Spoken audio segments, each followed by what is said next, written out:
Eu te pipi po i whae amatalia ma, whae lohan tu fo i le tātou wau fia le reivanga fo i o le a fia firungo le tātou porkalami. Ia au te loa ai ua amata le tātou tālonga fo i le ale tātou manu sa moa i sa moa ua amata whaatasi ma le tātou porkalami. Fifia leo fo rofa ma whaatalofa.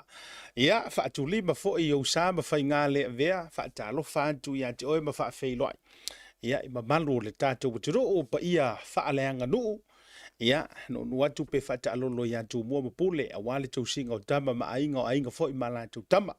Tu lona fo i o sa le a vea faale malo, ia wale fio le au mamalu le malo, e me se fo e sua le fono sui tofia, pa le mia malanda kapineta, ia me se fo le fonga fitalai, ia ma le pa le mende o Samoa, te inade fo i le fio le whaamisino sili ma le pulenga le whaamisinonga.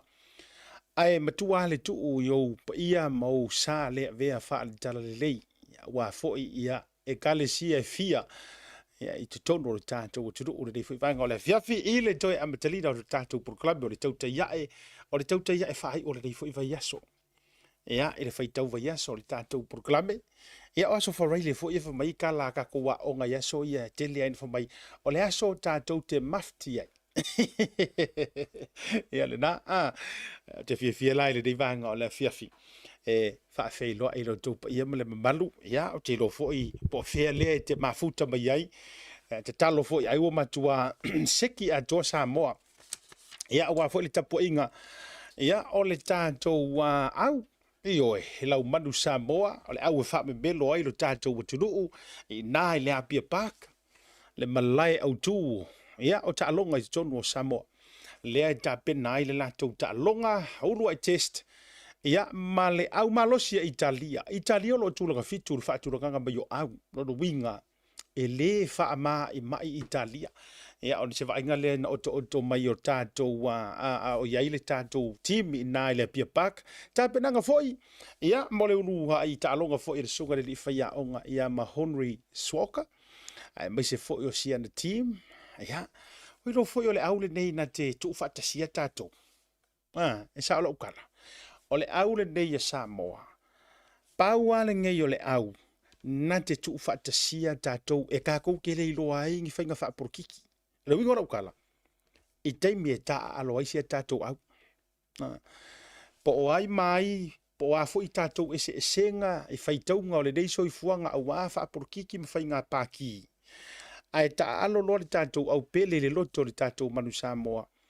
E o mai kasi uma Samoa e fusi le fau o malo. Melea, ia o nei vainga nai tāpenaga te bifo le taunu o li tātou au le pia paka au te loa, ai ua a matara li teibi, ia le tālonga, ia wha malulu atu. E le o lai vinga i lungo le Sky, ai o lea e tau mawhai atu fo ina, e whaise link i lungo le tātou website le Blue TV, e mawhai ona, ai mo auto, o nai live tu sa o mai le, I think o le TV1, I think check le TV1 le taimile nei. Le free channel foi le TV1 mo i latou ia le tulaga foi le mo i latou ia fiafi le o le toutou fesili ia seʻi siaki mai le tatou producer ma le vaega lea e seki mai lo confirm le tala le lana lea no tau mauanafi e ai le faasesilaga le TVNZ TV1 New Zealand lo te fai atu ai I beia o lai live le TV3, I think, i Samoa. Se wo kau nge fu se fisu ia inga o channel Samoa langa lenga la tamai nei ale suinga mai ngore TV3 anga ile i lunga ile social media. What le to digital. Yeah, but e uio lea. Tatou focus tatou pokala mene fiafi. A vela utapu inga mo tatou turu a fai foi o lea ele maua. E mau ki ngoa e iai tangata lau te live mai fo. Ioi. Ai fatalo fatu mo foro fatu ia te outou Samoa le turu pele.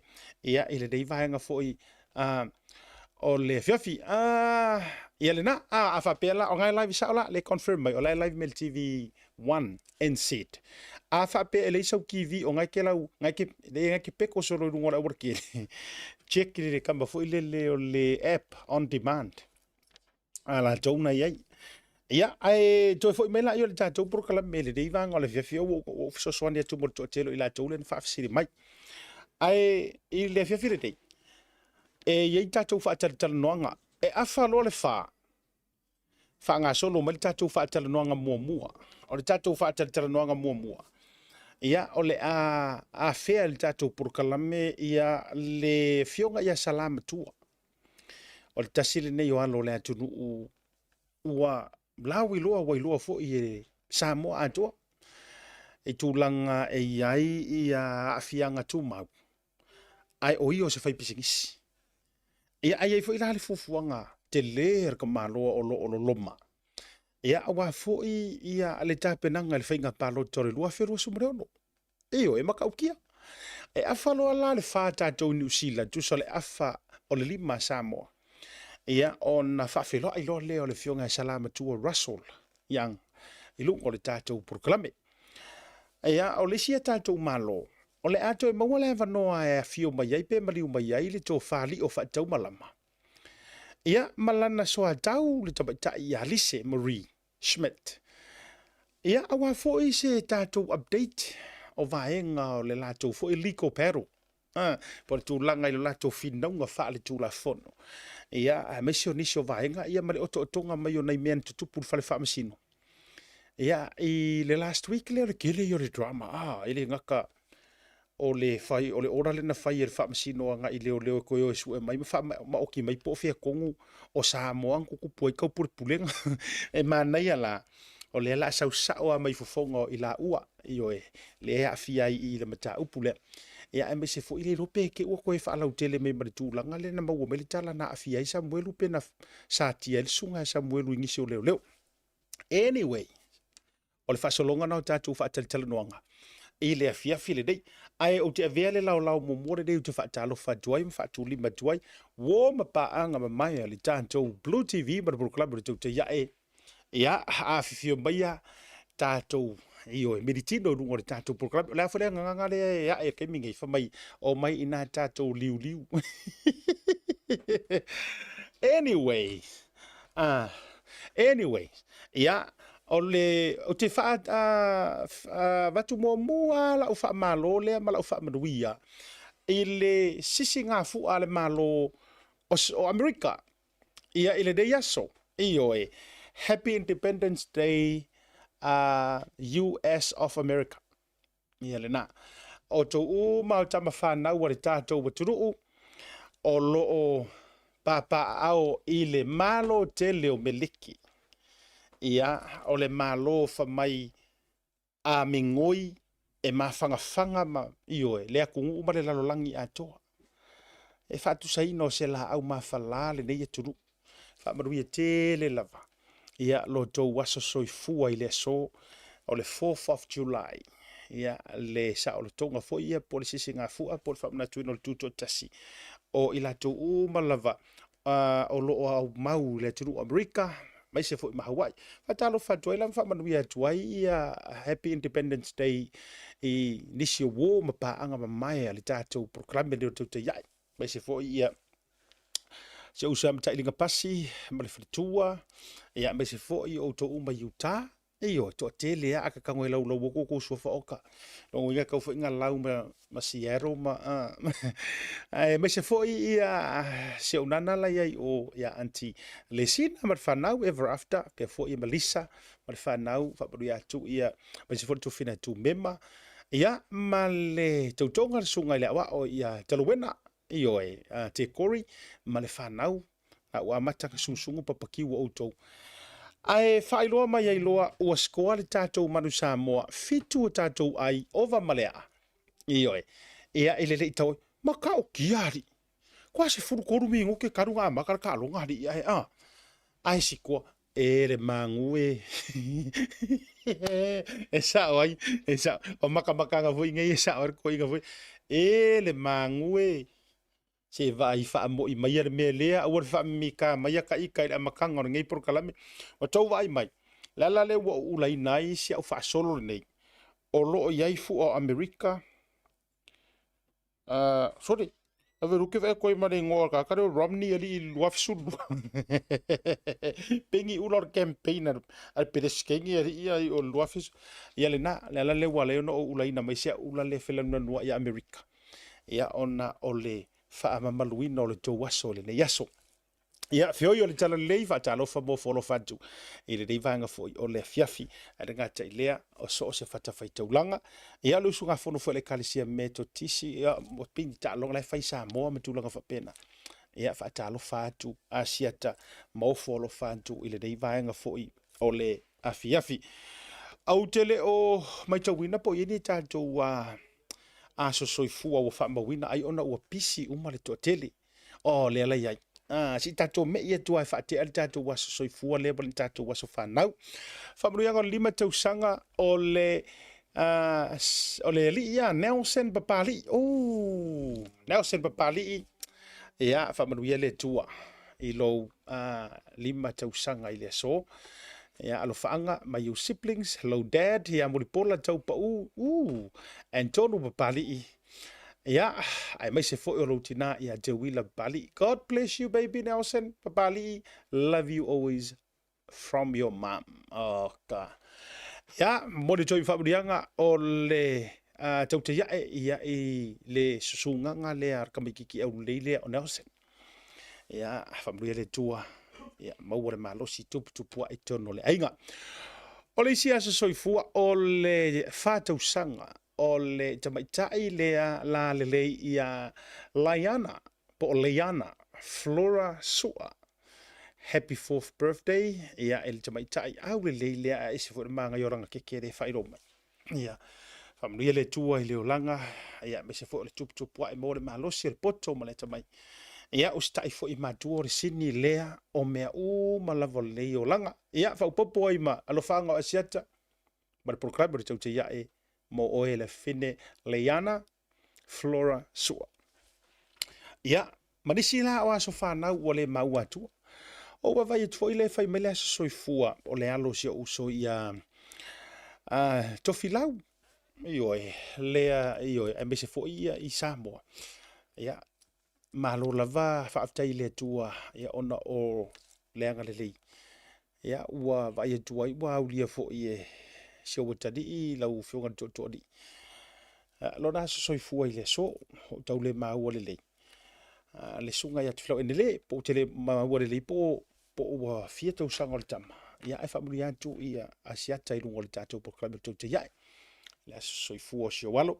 A mese foi, o nisi a o le tātou watunu ua le maua. Ia whamuri atu o tau aso soifua. Ma lora ngā lurua ia te o tau le whainga ruenga le teimi. Vili mai se tasi o usofo ia o lo i Hawaii. O lai whainga ruenga malai wa alele i Hawaii. I le Big Island i Hawaii. Sunga ia leota. Ma tara noa lea ai ku i for camera ka malo. Langi wa ake kele hoi Hawaii en ea. Ma ar ka malo ai control ako ko inga pi lai ngofu sa pi lai ka fau kong ska mai po. Ayo, ma whainga ruenga malai walele. O whapele o lo uloto. Whawhetai ioi. Whawhetai i yalo ma whanau o le tātou atunu. Wa matua tala whaauto lo lato wa tamamai ma le tūlanga fo ilele o lato wala awinga. Ma ngā luenga wa whamanui ai. E ele si au porokalame sa whai atu. I think o le masinga nge ngipu o rua masina jaruai. Sa o whaasoa duai le tūlanga lea o le tāua o e lea le Samoa le maualo wavangoa ki whainga ruenga i ofisa. Fo ie papalangi o amesia ofisa e tele na surufanga duai le mamaru lau tele o le atunu. Ai wako e mga i o kakukanga ka Samoa. A o le sifi o lau le fia ngangu iai. O le sifi o lau le fia wha Samoa e te fia nanu iai. Lea lana o whaasoa duai le vaenga lea. Ai na meli mai se o te lopo se tamai Taipei o Amerika. I'm not sure po Hawaii po Amerika. Ile mainland. E whainga ruenga fo il teine le te tonu o le custom. Whawhetai mai anga makua whawhekai mai asi tamai taile e tia. Wan whamailana tala. Sao le leo e siata. E langona fo ile whanoa noa i nai nisi fo i o. O nai tangata fo i ma ai mese tanto le tatu atunu fo mai kala asi kamai kai lea ke ro lo fango ngonga ka korka ko kungu asiata ona e pei foringa mai a va ai ata to nei e fainga ruenga mai va lele pe o ko meki ar fa pe mai o lai kiringi ia le o toi maratua na misi lava ya ja ngole no no yo o to ko mengi mai ai esi ko mengi nga fa ai si message na fa mai si ma fine le fa pe fa fonga bel proclame le ia o fa tai lo fa so mai ai e whainga ruenga i le pora, pea le pora, fuinga le custom la tau ia le siakia ia tūlanga tau le pora mwaenga uma e mawalunga la kengi. Ai whamai e pe tau solo mua fo ia i o tātou tangata fu i e pe a whai ako e whainga ruenga malai valele. Ai pe e vai mawalalo fo i le a pe e kau kurofa pe mai, ia fio rolo la vai mawalalo wa vai ai ar palangi a tātou pe vai mawalalo a vai ngai kaka e ngai i whainga ruenga ngā pe e mua ma fau ai ola e kiringi ia pe fai pe ti keo a fika ungo ngame ai lilo i manatu ele ai wa ese kausanga io kona those time and those days sa mobile tu ai nga ma fau ngale na ai na tupu fo ile na tu ai nga me io kona those time o taimi nei o taimi wa matua ioi wa tausami ia palangi lungo le laulau aulo ia wa kausami fo le sa mo lungo le laulau aulo pe afa pe ke ro le wingo la tala le faiatu wa a onga i universike ka wa kar palangi wo o ai fo ia tamo fainga o tatou tama fana melale ia e toi mo le toila o fa tele ile sa ilinga malo o tatou tunu e tau wala mai inga luenga te tele o lo to fainga luenga ai a fa pe olo e whainga luenga i se ngā luenga. E ka kauaionga e wha sa moa me fiso soangi i ngai o ka kukangaka. Ai e siampingi oe olo musu e ke wha sa moa te fia nanu. Shame on you. Ia, au ki whaku sawa. Shame on you. E eile mafua anga taua. E te tauai ona o ngā oe te whainga ruenga ngā hae ai oe. Pātora ngā whaenga ke fiso soangi wha o ngā lau ngana. Yes. Ai le ole ala koe maua le avangoa. E mese fo i mātou te whatua la utara neo mātou fo i nei. Ke iloa isi ka ngaka i whaawhainga kā me ingei. O ka ngaka i e sā moa e whainga ruenga i whale ngai i ngā ruenga i official wins. E le a fia fua o tau lea e tau te whaiar ngā ruenga le lei. A o ngā ruenga ngā le wins o ngā ruenga fu i e, you know, le tele i tama whanau o sā moa e ka kaunga. A whai o ele ke whainga ruenga i ngā, a o ele ke whaawhainga ka mea uma. O te o fo ia o ele so ngā whai o ngā whaale alofa te so ngā whai. Po whia lava se ngā ruenga, I'm not, e ngango mention na kule wins, it's an example. But, so se ngā ruenga, e o fo ele i whare o loa, e o i warehouse, whaftai e tua se o tina lea, se o ore kero ngai ka ngaka kuloa, e ngalo e te au o tau suafa. I le back and save le i manurewa. Ke lor ki ngā lea, e tō lo pūlo, whaftai te lea ia te oe. Te lo fo ua level tina le i le ngā ruenga le back and save wawa pe e supervisor, tūlanga au whai ngā ruenga. E le ngata mo na au lava ia, sangi wha manu au mai au te wa ai e fiso soan le wha sa moa. E le ngangaranga, e nei tangata whato amalanga mai sa moa, e o atu tono whale olo te tele, pe o le Harvey Norman, o Warehouse, Bunnings, me wha pena. E o te lofo ia autou i Amerika le, o atu whale wha Walmart, ma me wha pena.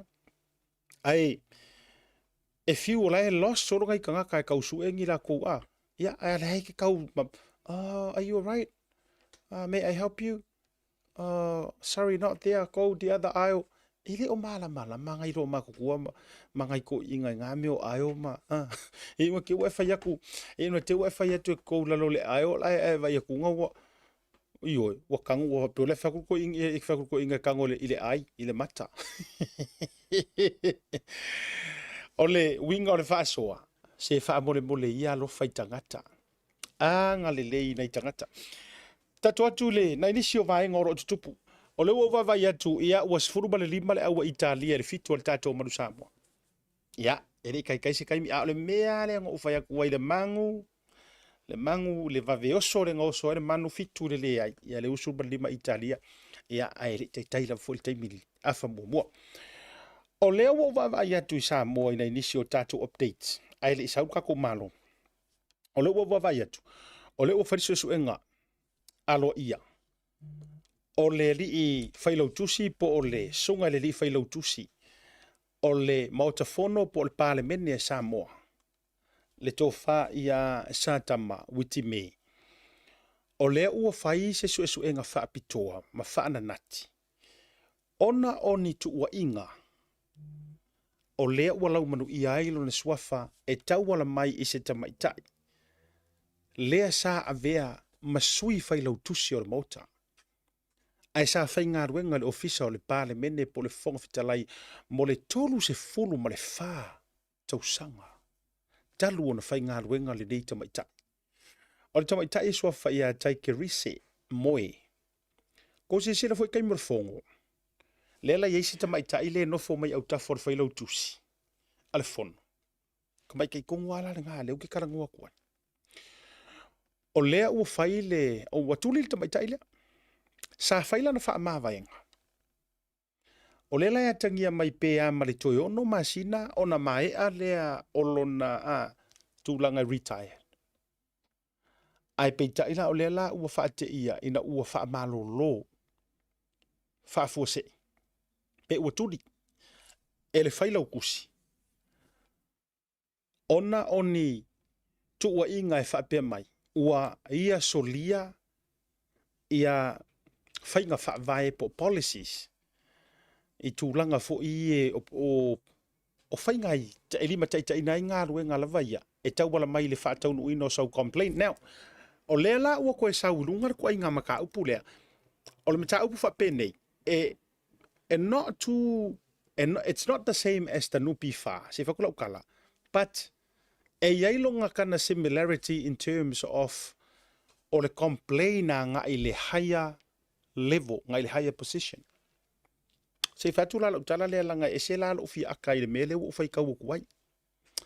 O le vaenga leo te fi anta iai. O le anga sau fa apea mai toi ono masina fa ma vai si tamai tailea. She is in fact the longest serving employee o le fono, o le mota o le fono Samoa po le ofisa o le palemene Samoa. Fonga fitalai. O le uke fai kau waku lai le mafua anga o le wha malolo wha fua sei. O kua inga ia wa fai er kama ika ilea. Po o si tua fine lea. E wha sanga nga i le fai lau kusi. Ini an, o le upu wha perkangia le kau saunga i. O le harassment. Now, e ere me ta o le harassment in tūlanga o le bully. Ma le sexual harassment. O le ala e kau wakangia mai o ingale li di whai le whai ngā o le complain lea. O le ala e whaafetai o lea ua filifilia se komiti. Ea karosia ia, e kala ngoa loange i mea o komiki. E pia mangiki o kakingo Samoa. Ala upo mongia. Oka re mau komiki filifilia. A o le mea o le kuainga maua mai o ngi result o ngi me whai. Ia anyhow. O lea la ua ilima o se komiti. La tau te ilo ina le mata upu lea. O mea nei e tua inga aier ka mai kai ngai po o si tua finele nei. Langa o le ua kuri si kengi. E whai maila na tala. Wa e mafua mai. Ua kusi le sui whai lau kusi o le fongo. Si tua finele. Ua ave sa o alanga kusi a ngai le. Tamaitai pale mia.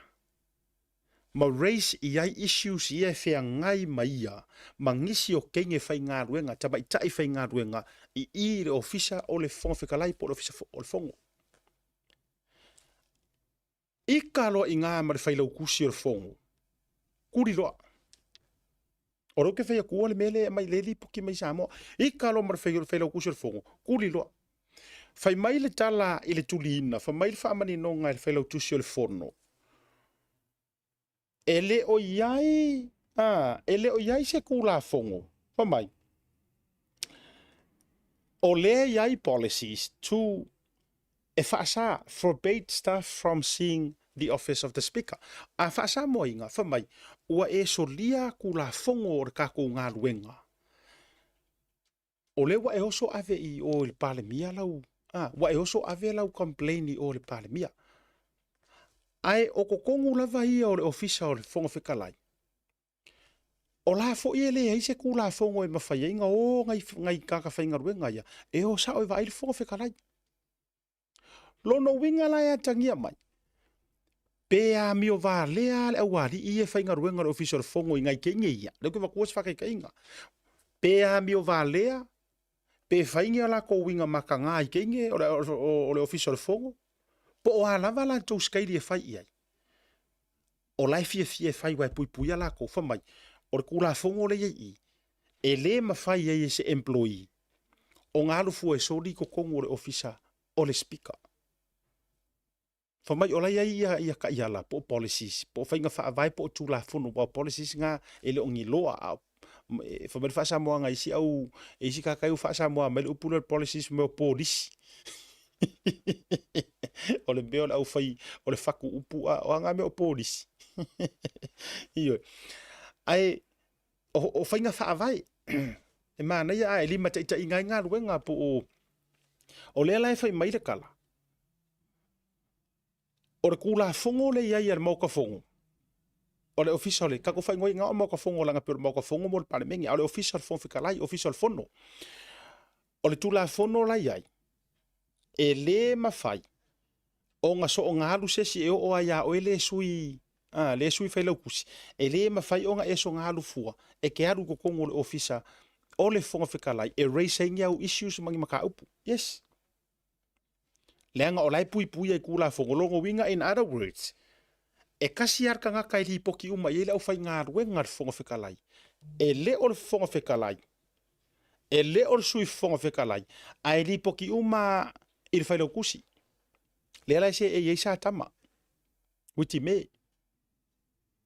Ioi. Ai mga kua mai whoila. O le issue le ko pui. Ko i kiki a kukusa la kama lea. Ma le issue lea leo leo. O kou maua mai. Kusa lea ua makua uso kukusa le ofisa lea. Mana makanga ruenga o leo leo. O le ua makua masanga kukusa lea kangia mai o le whainga o pūlenga ma pāua ia. Ngā o ngai loa e le whailau kusi ua kusi sa ors ka mai ka i lea o la ua kusi li pāremia. O le kari ar kenge le whai iai. O aila o le amato sulu iai. A whai o kula fongo o kako ngā ruenga yang kou suia mai i le kaimi o resi whailau kusi le whako a umaku. Wa o kemi ngā renga suia la uri ia mea ia. Mea policies lava kongo le ngā ruenga al wharifongo. O ingo le si maa ula lenga kuri au lenga le kou aku lenga lenga whai eifia me kakara le wharifongo ai ngoforo ka peo se wharifongo alonga ainga. O le ula ngā ia mareri le ale le ua whailau kusi le kaimi ringei. Pea kangia mai o la kou ia lenga ko e whaia ia suinga ia. Lea la e pā pui pui ai. So sesio au whai ngā ruenga. Ai aingi au issues. Sari asto nati va pe ngana tamiti tu loure ia le tunu. E saria e kele sao o e kele aru e le mawhainga e racing ar fonga whikalai por sui fonga whikalai. E ke ngaka i. E ke ngaka i ile whailau kusi. Ai mangkua mai la o le whailau kusi la le ukua ia re mele o le harassment le whai. Lai o kua inga ngā le iei. O le saure kala wha mai e whai kala vāle ale o ri ia i keingi. O lutu vatua se ngana fa whaingo fia langa lai a mai wha Britannia i articles. Ai a wha sa moa. E peye le lo roku la wari ia, e peye le nkanga ka lo roku. E whai tala vāle ai teine. E wha ingoa nei teine. Ia, ka kire kau whai ako nongo, ingai wha ingoa i lako, wake i au wahani i ai, darling, baby, peye fia mali e. Ai ngalo ai. O la e whai aku e le sao ingai keinga ia. O la e wha maongi ke ngiki e whai la koukai ko rua mala ko wo. O tau sila sa moa ile leanga o mei whai a ofisa mauru lunga le malo. Pe a wha maongi angi mea. E le ma whai nga pe pero keinga e lea korsu whakausanga. E mua whai nga ruenga keinga e lea i lo sesi au la uri ia. Anyways, leanga o afar ia le wha. La tato me in marolonga. O te lo le uha i lunga le tato por kalame. Ia le whionga ia salama tua. Russell Young. La tato marolonga. A foi mai. Ia ona wha au le tato por kalame. Ai mo talonga i te midei. O la ua sifuru ma le lua le tato au le manu Samoa. E le sifuru ma le toro Italia. Mana ia le taalo le te midei. Tato marolonga.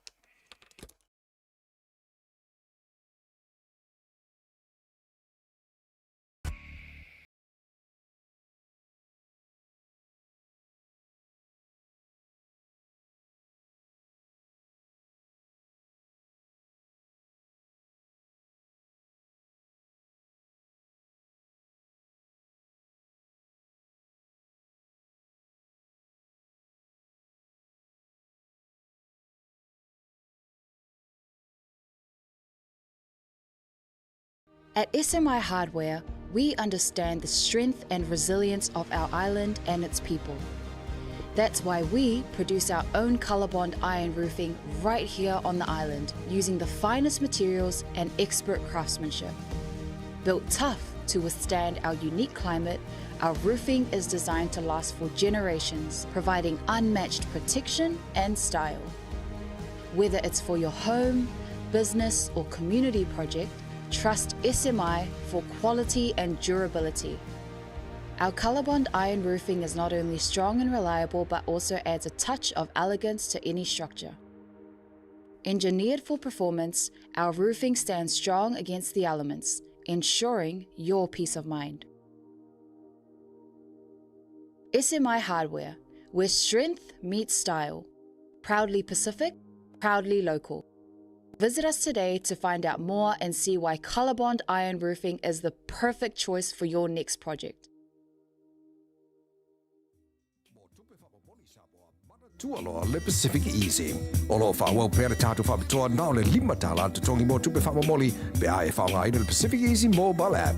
Olo avano fo i direct transfer te posi sa wailo tupe le tātu account ma whaatino la fo ino tupe whamamoli lungo le telefoni ai ngā whapitoa. I oe whaasaone loro teimi mau tupe o taunga tale pensini ai whaunga le tātu Pacific Easy app po le direct transfer mō tupe whamamoli. Olo avano fo i o tātu ofisa i o Tara o Tāhu Huma Mangele po tātu la silia ma le fitu se furu fa sopori ai New Zealand. Mo disa famtalanga bala aule o Barcelau o tasiono no po numero masani au kilani o le lua fitu ono fitu iwa fitu fa po le lua fitu ono fitu iwa barfa Pacific Easy o la ba anga mo tupe fa mo boli Samoa.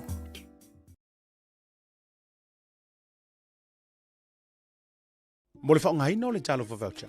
Dial www.pacific40.com ilo pinga te whailangi. O na whiriwhiri leo le au nanga i te whia whaonga hina e pei o whātaunga, prepaid, bili o vai, bili o mōli, e mwhaiwhana utuai le ta avale ngā ta whailea, tūlanga tau i tau mawha, ia po se keke o le whaipoiponga māso whanau, e mwhaiwhoi o na okai, tau o le whausia ino whale, mauta malawa i Samoa. A mai o na whiriwhiri le au nanga i te manau ia, o na o omi lea. O na whiriwhiri leo le whaleoloa ma le nuu o lo iai le nei whaleoloa, mautinoa ua sa o le lei le whaleoloa ma le nuu. Filifili leo whai o le talo whakauta e te whia whatawina, mai le tolu se furu fitu se furu se lautala e o atu lava i le 5 se lau 5 se futala. O na filifili lea o le upu check-out e whamautu wai lau whatamu. Maratua, whatu mo whamau ngai peo lo swafa antoa i meli po se numero le telefoni e maisi o le tuatusi.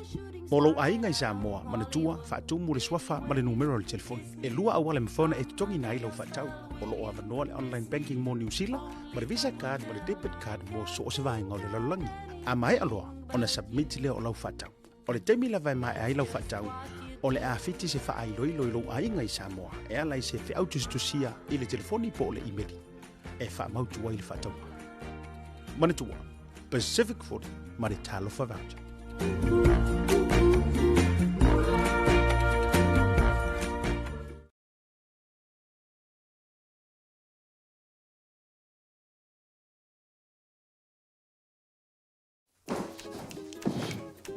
I've done my bowel screening test, son. I'm proud of you, Dad. Oh, good on you, Uncle. Easy, isn't it, dear? I'll post it for you right now. Take another, son. Let's go!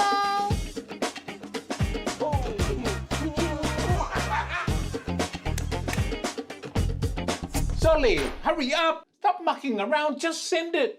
Game's on. Family, make bowel screening happen.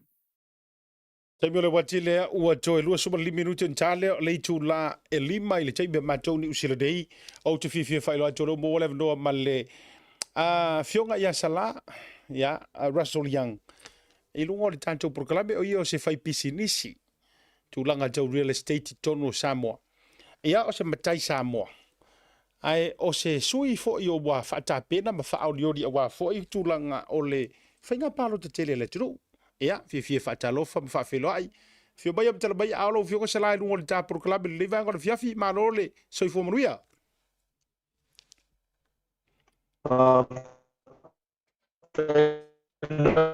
Siata bone ava noe pe ona mau. Ea o e momono fatalo fatato tunu asiata. Ono tato watunu ulava e tawona amata e ta fatalo fa. ona ta ua le nei po kalame ma le nei foi fa mo o te tamu fai ai o lua ono o te fatalo fatu tato atu no po fela po to fa longo mai ai ya o te fatalo fatu le to afisio mai lungo le nei po kalame se fa ali foi se manatu ma matu se la ngona e tu sai ma le nei fa mo le a o tamu fai ai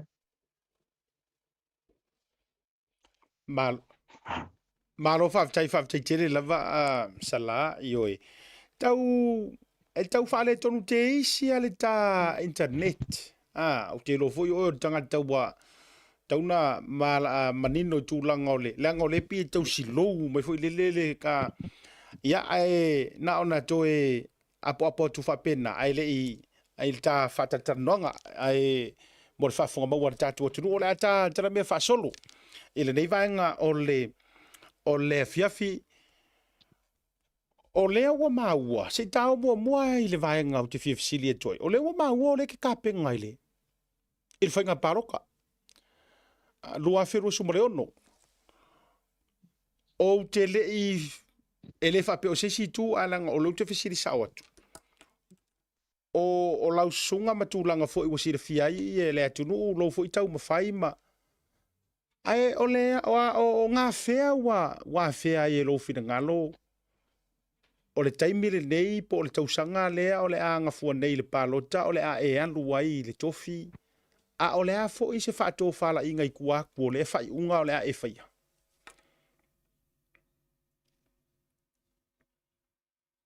ea asiata ia o le wa sitonu mai antulanga lea e mwheno tali atu whapea o le tangata lava malona taimi e iai fo ia mea sa o iai tutonu whala potutonga tulanga whapena e le whatu a tau leo sa u tau waan whainga parota siata na amata mai anu ki tau waan mai lua fesfuru lima se pa ia le lua fesfuru anu le na whai e le palota tatotunu ia ere lava ni sota inga inata ni meta teknologi ma tulang whapena e le whai lawa e le manatu se i o wan te mine se i o whataitai pe whaamata o le ase la ngona o tangata ona o le te mine e ala na wawe a mata o na whaailoa la tawa i le whainga palota la to whaasiata ina i whaamasani tato watunu i lo leo whaamasani tato watunu i o ula ngona mau manatu e loa e whaina e atunu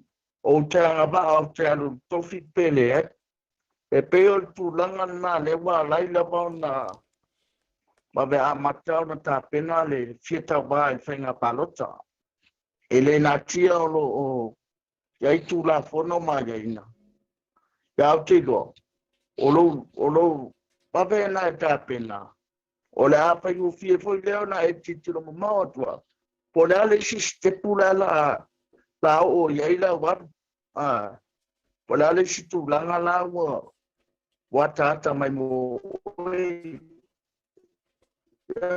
o la tari atu le nara o fio malo whaavtai sala o lea la ua manino e lea i e le o se mea fou lou nau tai e te alu le palota o leisi vaenga o te fia fisilingia o le ele nama le laina le tūlanga i lo malosi ele na tia fo ile vaenga wa te loa e te whaailoa lava tūlanga whape lau pisinisi ele o iai se vlangona fo ile le o ngisi po o lo ainga ia po oi fo e tauto e tupu e whapea ia e kele kiuke o le whaipule e kiuke ai i tūlanga o lo soifua maloloina ma tūlanga i afianga tū mau e mwhaiona e saunoa le vaenga lea ele o yaise ele mafai e nala ngona o na whaafainga tā ai lo tūlanga i lau tā penanga i le palota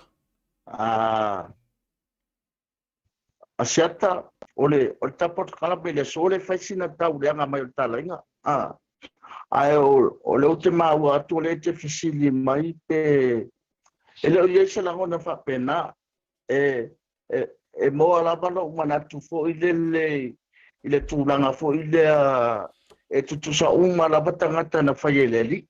Mali. E lei ma se paula ma le tūlanga ese o le malosi o le tino. O tūlanga ia te awa si ata sa ia i se manatu o nisi o le atunu. Whapea mai. Ia e ke aro ko ngei fo i koe aru nisi kupe le malo e. Ko ngei se ko soa la ue o tia. Wo o mai la la ngona whapea na vo i lea ia tia. E iai la balalo u loa. E ono suia ia la ngona o tangata. A wai le tu mau e pesi tangata se me se tasi. Ma o i fo yo le ata o atu ai i ya sa motu to tasi po le tato atu no. E ma fai so se tangata e iai mana onga tu mau. Ma iai le anga ba. Ona tau wai le tofi o le tu malo. Man tu vai asi ata o le tofi la vai o le tu malo. E leo se mea na o se fai pule le pale mai temine. Mali. Ole mea mo tangata fai tele ma tu pulanga la bao o le atunu. Ai ona ia lava manatu ia tatou foi lele a tonu e le mawhai al tangata la se bea. Ole tuo tu fifa e loe le atunu. E le na o vai la e mawhai e se tangata o le whaatino tiute mai tofi o le tu malo. Le e mawhai te le e le to mai ma le anga ba. Ea ona tau avel tofi o le tu malo. Awa pe o tu mana le fesili mai ai e nisi. Ele ole ofisa la whainga palota la nga ole ofisa whainga palota la ati ai le tu la fono o meta usita ba. Pe e tele la vai na ngona la tu do umana ta mana tu fali. Ya wa e fale la ngona ya ja e pure la val tangata ye yo na la ngona. Pa le ale mana yo se fa matalanga fa yatu. Ola fo se tala ya bat. Ya, ele vanta to suia la ngono tangata. Malo whaftai i lau fionga salama na ia tele lo. Mana ia lo whinangalo. Langa no mana fisili lea e awana i whapea mai tanga tau tele fisili atuai. E whaali e so whinangalo la ngona walanga e sao. E ufoi kako sa moa e what you see is what you get. Pia kele pia tele na whamasino ina i lau wa ai. Na ole fale ai muli o le ango fale ai fa fitai o lo ia o ele loto wa a fe tu langa o tu la fono fainga palota ele ai ni papupuni e tau vai ia lau fionga i tu langa o vaenga fo i inisi o lo ia fianga tu mau ele ai se tu la fono fa pena wa mai asa usa i linga i le vaenga mfona esa uno ye Asiata wa mai ona whaile matu fono ma le ofisa. Ia. Ma o whailoa iai le mele wa o mana o iai. Nala na matu whiloa i ma le ofisa matu tanoa. Se whailoa mai. Po o le whea o tu la fono. Le si pela mai iai le mawhaio na tau wao se tangata. E iai mana o ngatu mau. O le tu lea siata lea na whailoa mai le ofisa whainga palota. E lei paulava le mea ia le lei ma ato atoa lo ma fafau. I le tau aveina o le tofi o le tumalo. O le mea na lai fia ma ai ei tu la fono o whainga palota. E peila o le tūlanga na wa lewa tata le none iai. Ia e lei lava se vaenga tu la fono wa spela mai whapea. E lea ngā vaa se tangata whaupuia wa o tangata pipiri. Wa le ngana fai so fo ilea e alu le bio le no fo fata vale i to tonu o fal fono o tato watu no malo fa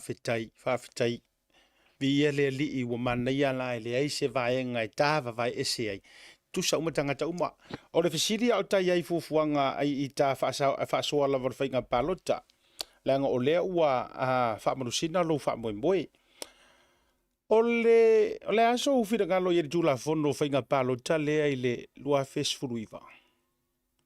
Fa na isa do ia so fali so. Faftai se ta mo fafsiri. Ola umai tau ye le tula fono fainga palo. Se woso nga loke ila to le na to pela wal tula fono ile. I le lua fesfulu iwa le tulafono. Ia o te manatua le tau te una le o le tulafono te le lopo se teu po le ase le mele na fai ia. E fa upu ia o makoi ke lea alfa le kongu la ia i la wa ai. Le na lai lona a mai le tulafono le fapea. E tolu tau sanga i te matai ai. Fatua e anga va ia vea e masui tau va. O lo ula manatu. Ai na o fafo le ia. Ai o te tilonga kua. O le foi ana vea i ma tangata i ni sa mo. O le tulafono lava ia seta tulafono tonu a le fia fai eso manatu a seta. Langa tulafono le na au mai e tula e pale le tu ai na ba enga le tulafono e ke alwe fai lau ki dia e soifu manolo inga. Ia po e malosi po le alto ina tulanga ia oi. Alu le o le tulanga le na fatino e le fai nga malo foi tanwai. Ai tu ia le ya tu le pa wa ia le sa pa le bia media. E fai sin ko kele ke ro langa ba nga le mama. To sa rona le to sa rona pe mai. A mai tasi tu la fono se tato titilo ye. Mo ye me le fale ton. Vai tu le pa. E te lele a fianga o langa patile. Il tulanga le o te sa rona to sui. Ai fa ata tia ya tu la fono le. Tolu tau sanga te matai fa tua nga ba e tawa. O le foi wa ye le fofua nga le malo le ya au kuso. E toi tala no inga el tapeneta le tulafono le awani te unga le lei mani whainga le lei e te tawana ia. Ia le manatu e watauna vese le tulafono whapea. Wale sa tau a mai lava se langona o se si whapea o le la tau toi o le malo fesiringia le tunu. E lo manatu e te tawana toi sui le tulafono.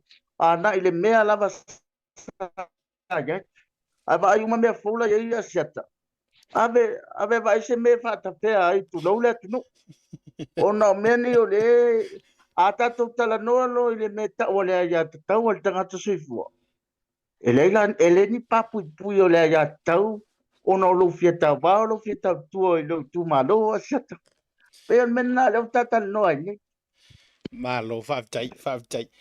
O le fesiri bai nisi langa o le ua fia le to tele lau fufuanga o fea le tu malo ia ua langa o lo suafafo sala ia ele tawilo ar fasino manga i o sala tu lo fo ia le tele ma le uva ai o fea le tu malo le te fa moi o le a sisi ai le fu o mang malo o le tapenanga a lau sunga Nei o le au te tapena pe au te tawa mai le Silfia fo io le tu sa mo wa tasi o alwai. O le la ya ba no no fo wa ta ilo yai moni a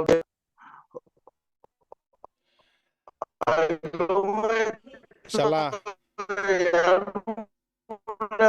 la fiong ya salapinat tulanga na le tata no ya sia. Okay, langa na matua e olo le taimi la eta ua mai le tu malo ai nge fu mai lo malita la ina fu ile le wale mangingo. Se e toi fonga tasi mai lava o fele tu malo le yai ai ua mausali fo ia se fa malu e tau vai la u fionga sala.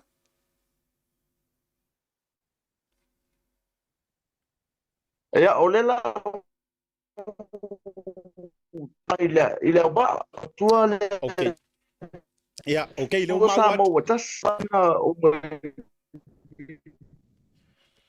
okay. Fa marulu atu sa moa ona o le fale tonu o le leina. Io o awia o le seki ka ko i. Ya, ai ele le foi le fa imba a fautuanga mo i ta to sum mai sa moa mi se fo ta to tu. Ke fo le le anga ngi le ngati. Matua o le utau mau atu lava na o le e fale tonu le. Io o le utau mau atu lo fina ngalo o le auva. Ia lo no wingo ina le vai ngale tula i mai ele sui le HRPP. O le foa a fa mani no mai le fionga salama tua o ia tau vai la lo le fatu tua i le malo o lo tula i mai. Le fatu tua i le tua sa mo o tasi. O le a tau atu. Se i fasiringia. So fina ngalo ya walanga o le la lu fa I tulanga tofi fa fai pule. E me fai na fai so fina ngalo I pili e tolu wa ia le ai ve vesi ai ngei makope lau ai matulanga fo I ele na fai fa topi. O le so fina ngalo I nei pili e tela ngolo ina matulanga o pili e tolu nei lau fio sala. Tro sia le mai le nga se kiria mai lau saunoanga.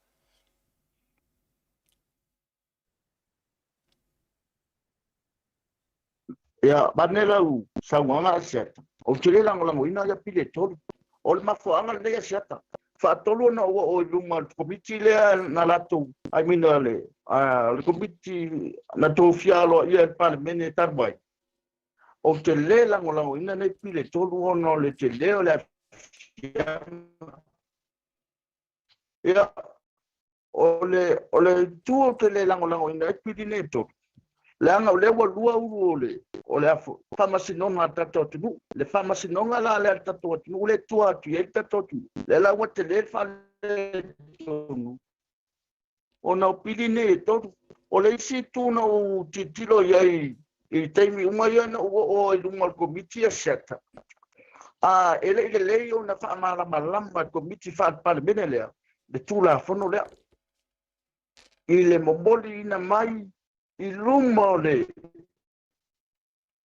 le atunu uma I tumalo uma yana o te vela to sao I luma komiti lea ele ona lato whaamatala ui ili nia fianga na o le me na ave luma o le atunu langa leo titale no ato siata o le na uia I le teimi len whaatale no aia ya pili e toru na abatu la u o le sunga po sini na tolo ai Mateo masula mana ya o la tau ia na te tonu o komiti nei al parmele na o abatu lo mana ai tu la I mai le pai la tu sole o le fono sai tu lo ta ofi la fam talanga la abatu o le mafo anga ya lenta o na fa lo me o le te o le meu te fi fa loat ele fa tau ala tu nunen tu pe seta le tolu afele na momoli mai el komiti fa par medele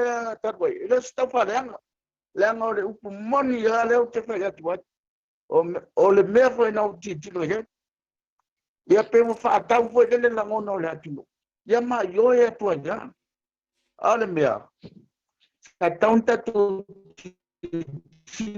lo foi le awa tu la fono le e pa wale ole tu la fono e sa o fam tala ka foi le mo tala fa e mo fa no tu lo wa fa fa al tatu Mari e pe la I le tu la asiata no wa nginga la bal manatu o la fino to filau ta pa fu swafa fa pe mai o le te wa tu mamalo mandangona mamanatu ole samoso fratasi por ese ciclo e na tali le fa pe asiata le yo le te sa wo se tama fa nau alo tu malo malo nu o te le sa wo ni fa nga va ena po ni fa nga pati po fer fa la puton e na fa mai do la yo se ta o tu mai do la yo o te o fo le wo mai le malo a mana ia le sa o tangata ia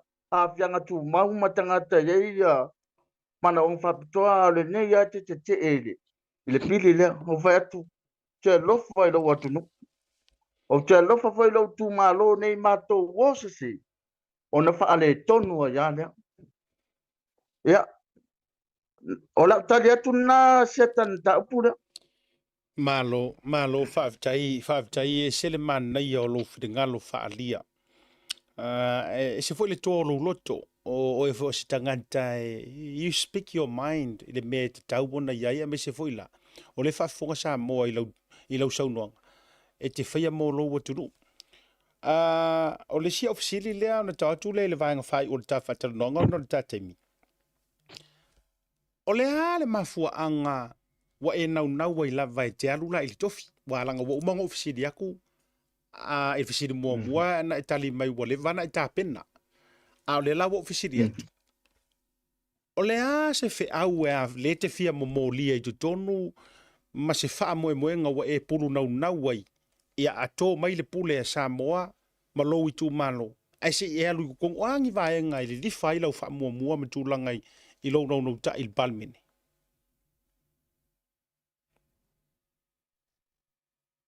Sao tangata ia mana o fatua si ata tonu ole palmene Samoa. E Malaysia va nga siat.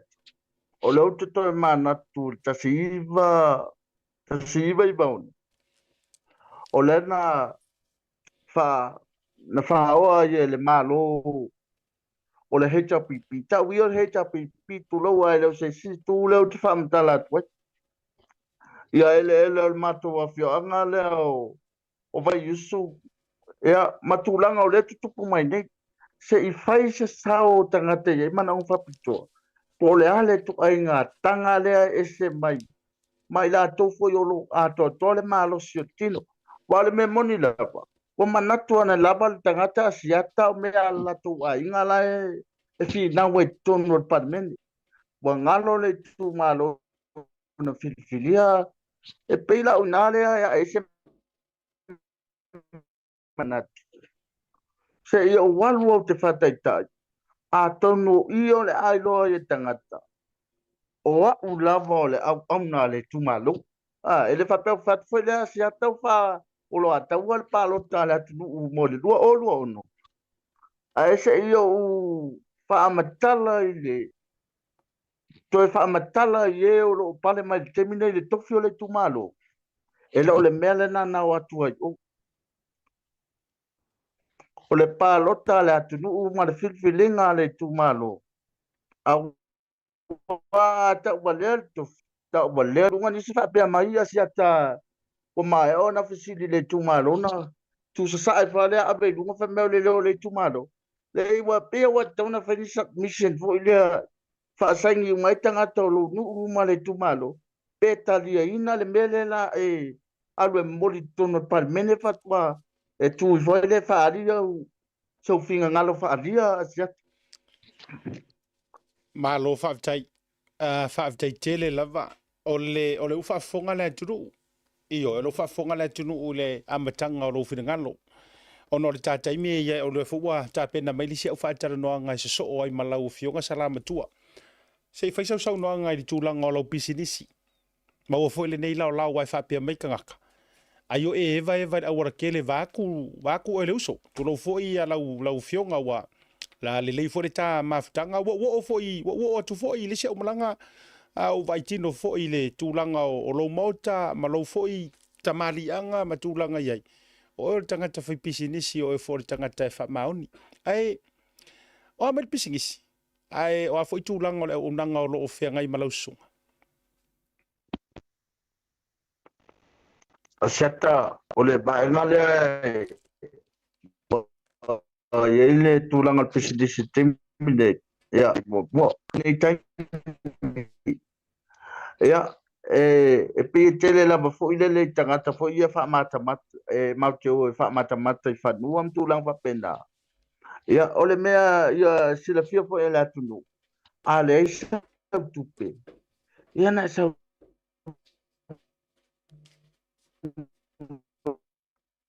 mai le isa foi a tua le pole asa tati eu mi si o me fia mata mata ya siata ya tati tamo fa ya ave fa mata mata o no se tasi lava le o ngoleo fort fo ila tunu ya ma tulanga la ya fo ya o me fa pea e te tau na si le fia le o lo fia mata mata ele fa ingo fia na duanga de wa le si tangata siata asuru mai le peni le tanga se tudo oka o peia vai le billion ya tu lo fo ale na lo le taimi o tulang si fo ya tulang fo ya pa ya e manga on fa ko ya fa ko fika ese meta te pole ya a peie a verni no se tata o tuai o lo ta mo fai pela o nanga pesi lope a ya o lo fot pela to tuale tunu o lo ia la si vai na le tu sa mai ma to ma pio le ste ti samo e to tongi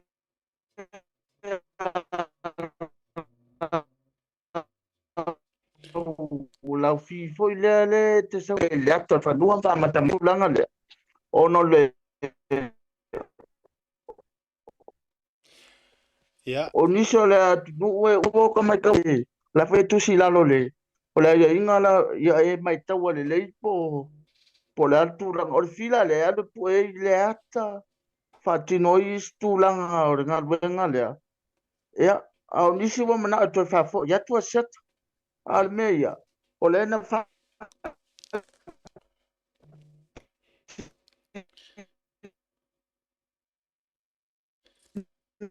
Ya, malo ona wa. ni na Sala. lima tu lang fa pe solo ai lungo le ina Malo fa tai. Ona wo manatu wa nunu mi mai la vale ta so ta inga ya me sa ta ringo siri muri fa le tonu la vale le a ole wa maua ya tulanga uma le vaenga i le real estate o le fola au fa lau te le na walanga o le o te manino ai mo malama o le ole au tango fiso soani e fa lau te le na ai mole a tau fa faingo fie ino le tafi so ta inga ona ile o manino a to mai lava o le internet ai ele o manatu faafetai ona o le tatai mi foʻi o le ua o le taimi faatulaga faafetai tele ai logo vanoa me se foʻi o le taimi ua e afio mai luga o le tapolokalame e lē gaka ai le ua ufai atu lau tala o le a maua pea nai otoʻotoga ma nai update mai i lou faatapena ai foʻi ia ua le faamoemoe o loʻololoma ae mo lenei afiafi faafetai tele lou taimi a me se foʻi o le tavanoa faamanuia foʻi le atua ia te o le uso tulou lau fioga salā ai me se foʻi o aufuafuaga aua neʻi taofia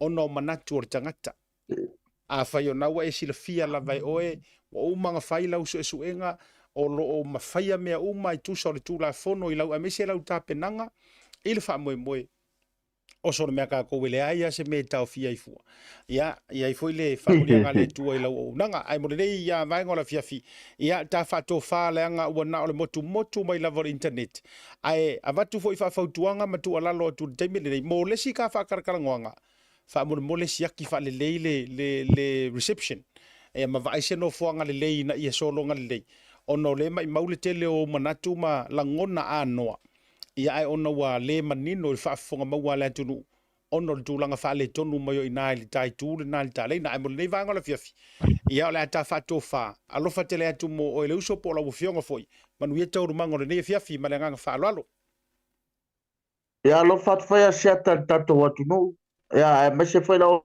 fioga o lo tule foi le i lenei tulao le aso manuia fuafuaga o le aso asiata ia alofa atu faafetai faasoifoina ia o le faatalanoaga lenā ma le fioga ia salā matua Russell Young o se tamalii ua iloa e Samoa magofa le kakalele sa faakalagoaga oo i hauaʻi i ka maloa feloaʻi ma The Rock ia aua e pisafua lesi ko akele lai kongo le palemege ma isi kakou uma e lei masesi ua faakalofa ia The Rock a o le ka maloaga oo i hauaʻi e atamai i oe e aua nei o tatou fuatia le tagata i lau vaai ona o ni tulaga o ni manaʻoga tumau po ni afiaga manaʻoga faapitoa po le alava me sea e pipili stama tulou le faafofoga le atunuu ana e tou te faafofoga atu i le tautala o le mafaufau ma le faatofalaʻiga ia kake musu e vakuse kalaa e pie magai aku laka faalogologo i magaku o salamakua ngai lo le angoa i o le si me o le penisu me palo tangi si me e ka ke whaalongolongo i le fongo whatuai e vai le maanga i o le pinginga Amerika maro le vai nga mai ngō o le tula fono whainga palo talua fisuiva i makai ma mea wale mana i e o whairai longa ke enga o pili anga ko pelau e tolu e sere mangingo ia o yo lea ono le tatou taimi tatou malolonga foi mai o lo vai atu suma lima man sa mo lu suma fa tai lo po ai sa ona po me o to ise swingo ai malo la vela ta po i tatou malolonga foi mai fa felo ai el to fine ia lise ia a me se foi o lona uva i lungo le tatou proclame le vanga fefi. At SMI Hardware, we understand the strength and resilience of our island and its people. That's why we produce our own ColourBond iron roofing right here on the island using the finest materials and expert craftsmanship. Built tough to withstand our unique climate, our roofing is designed to last for generations, providing unmatched protection and style. Whether it's for your home, business, or community project, trust SMI for quality and durability. Our ColourBond iron roofing is not only strong and reliable, but also adds a touch of elegance to any structure. Engineered for performance, our roofing stands strong against the elements, ensuring your peace of mind. SMI Hardware, where strength meets style. Proudly Pacific, proudly local. Visit us today to find out more and see why ColourBond iron roofing is the perfect choice for your next project.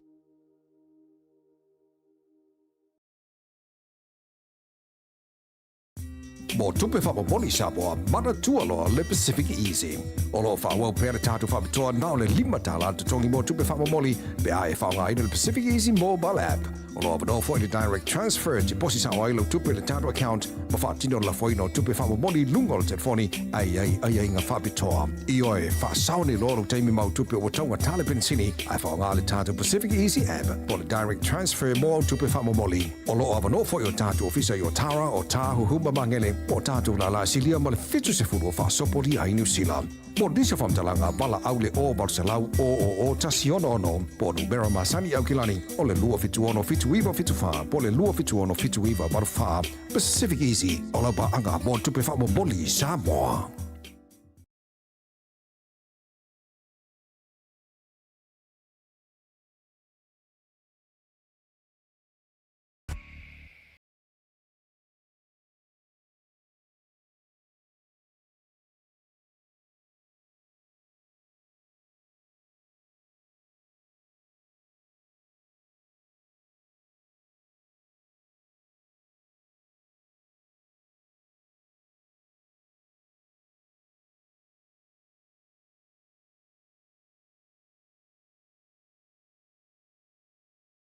Mo le whaongaina o le talo for voucher. Dal www.pacific40.com ilo pinga to whailangi. O na whiriwhiri leo le au nanga i te whia whaongaina e pei o whataunga, prepaid, bili o le vai, bili o le moli, e mwhaiwhana utuai le ta avale le ngata whailea. Tūlanga tau i tau mafa, ia po se keke o le whaipoiponga maso whanau, e mwhaifoi o na okai, tau o le whausiei no whale, mauta malawa i Samoa. A mai o na whiriwhiri le au nanga i te manau i, o na omi leo. Ona filifili leo le whalaoloa ma le nuu o lo iai le nei whalaoloa. Mautinoa ua sa o le lei le whalaoloa ma le nuu. Filifili leo whai o le talo whakauta e te fia whatawina. Mai le tolu se furu fitu se furu se lautala e o atu lava i le 5 se lau 5 se futala. Ona filifili leo o le upu check out e whamautu wai lau whatamu. Maratua, whaatumu o whamaumaunga e peo lo swafa antoa i meli po se numero le telefoni e maisi o le tuatusi. Molo ainga i Samoa, manatua, whaatumu le swafa ma le numero le telefoni. E lua awale mfona e tutongi na ilo whatau. Molo o avanoa le online banking mo New Zealand, ma le visa card, ma le debit card mo so o se vaenga o le lalangi. A mai aloa, ona submit leo o lau whatau. O le teimi la vai mai ai lau whatau, o le afiti se wha ai loilo ilo ainga i Samoa, e alai se whi autustusia i le telefoni po o le imeli.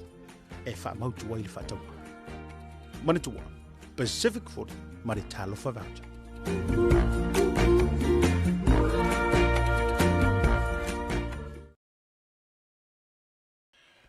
Toi whawhele atu li taliu mal proklame malo longa le divanga o le afiafi in uas furuma le whamiru tau te neile tu la e lima le teimia mātou ni usira dei e au te lobo te anao le ono le teimia Samoa o te whiwhia whailo atu. O lea ua to ai tau nuu le sia mātou au vaa pe ona whailo atu i lunga o le proklame i le divanga o le afiafi ia le tausala ia Lise Marie Schmidt. Ia o le tausala wailoa e le lalolangi atoa e le nga o Samoa. Ia, e te tūlanga fōi o le tau mawhainga. O nisi o tātou keisia si tutonu e le ngā tau loa a fiai. Ia, o lo lātou soani fōi ina ia tau mawhai e tū whaatasi, ia, le nei lava keisia o le matuā te le lava. Ia, ua tele na tapisa ai le lalolangi le nei taimi. Ia o le o tau mau atu la atu pe ia lise na te a whaia mai se tala po fere si tātou la po. Mo fere si a ka kou kamare a po ia ele dei banga la fia o lea o te whata lo fam whawhera ia tu ia o le tua fine. Ia i rungo le tātou proklame le banga o la fia maro lise. Talo fasiata, talo foi ia le pengalenga malu le tautaya e TV ia whapea foi whafonga anga Samoa. Malo soifua talo fa ia talo fatu Samoa nei. Ia ai asiata ia whamalulu atu ona o le maau mai foi o se tasi foi o tuangane i le tofa ia li o sa whapea mate awai mai ia o ni tuatua no ale maalofia ia ua le mawhai ai ona paau mai ia le whetalainga ia na vea ia po le tofa ia li o ia ai o a ngofie lawa tu sa vali mai se whao atu foi ia se ta patata noanga ne afia ia a se updates mai foi atu foi ia i mātou nei ia a se whawhitai foi. Malo le faina e kalosia a opisi. Ai leanga o lele maka maro si merkado ngan manusa mo. Wa umalele ya o mano fa tu fo ya utama reita va ku pu e mai po fe o sa fa ye pe afa yo paka ya ai triton. Ya langol te malo e tele no tofi fo ile lotu. Anyway. O mai ta penanga. Ia oro ia i so fa na ye tatou lo ia le te mirene. En fa ta amata mai. O mai ta penanga matatou lo ia le taimi mai se update fa mo disi. Le whaftai asiata o le ila o ia taltonunga ia ma le vava ai fo i le ngalulue o lo o whapea o na ngalu. Me se la tō lo whapea o na tamwhai e whina wale nei mata upu mo mātou. On our behalf, pe o tatou lo ia, local lawyers especially. Peona sila fia foi asiata. Elena o mātou ia cases na ilo ia. Like we are not the only ones. Throughout the year, lawa schedule out la lato por kalame e mai se foi o lato clients. So they're all like in and out of court and le simia o le tau faavas tau fa pasengaina o lato mata upu.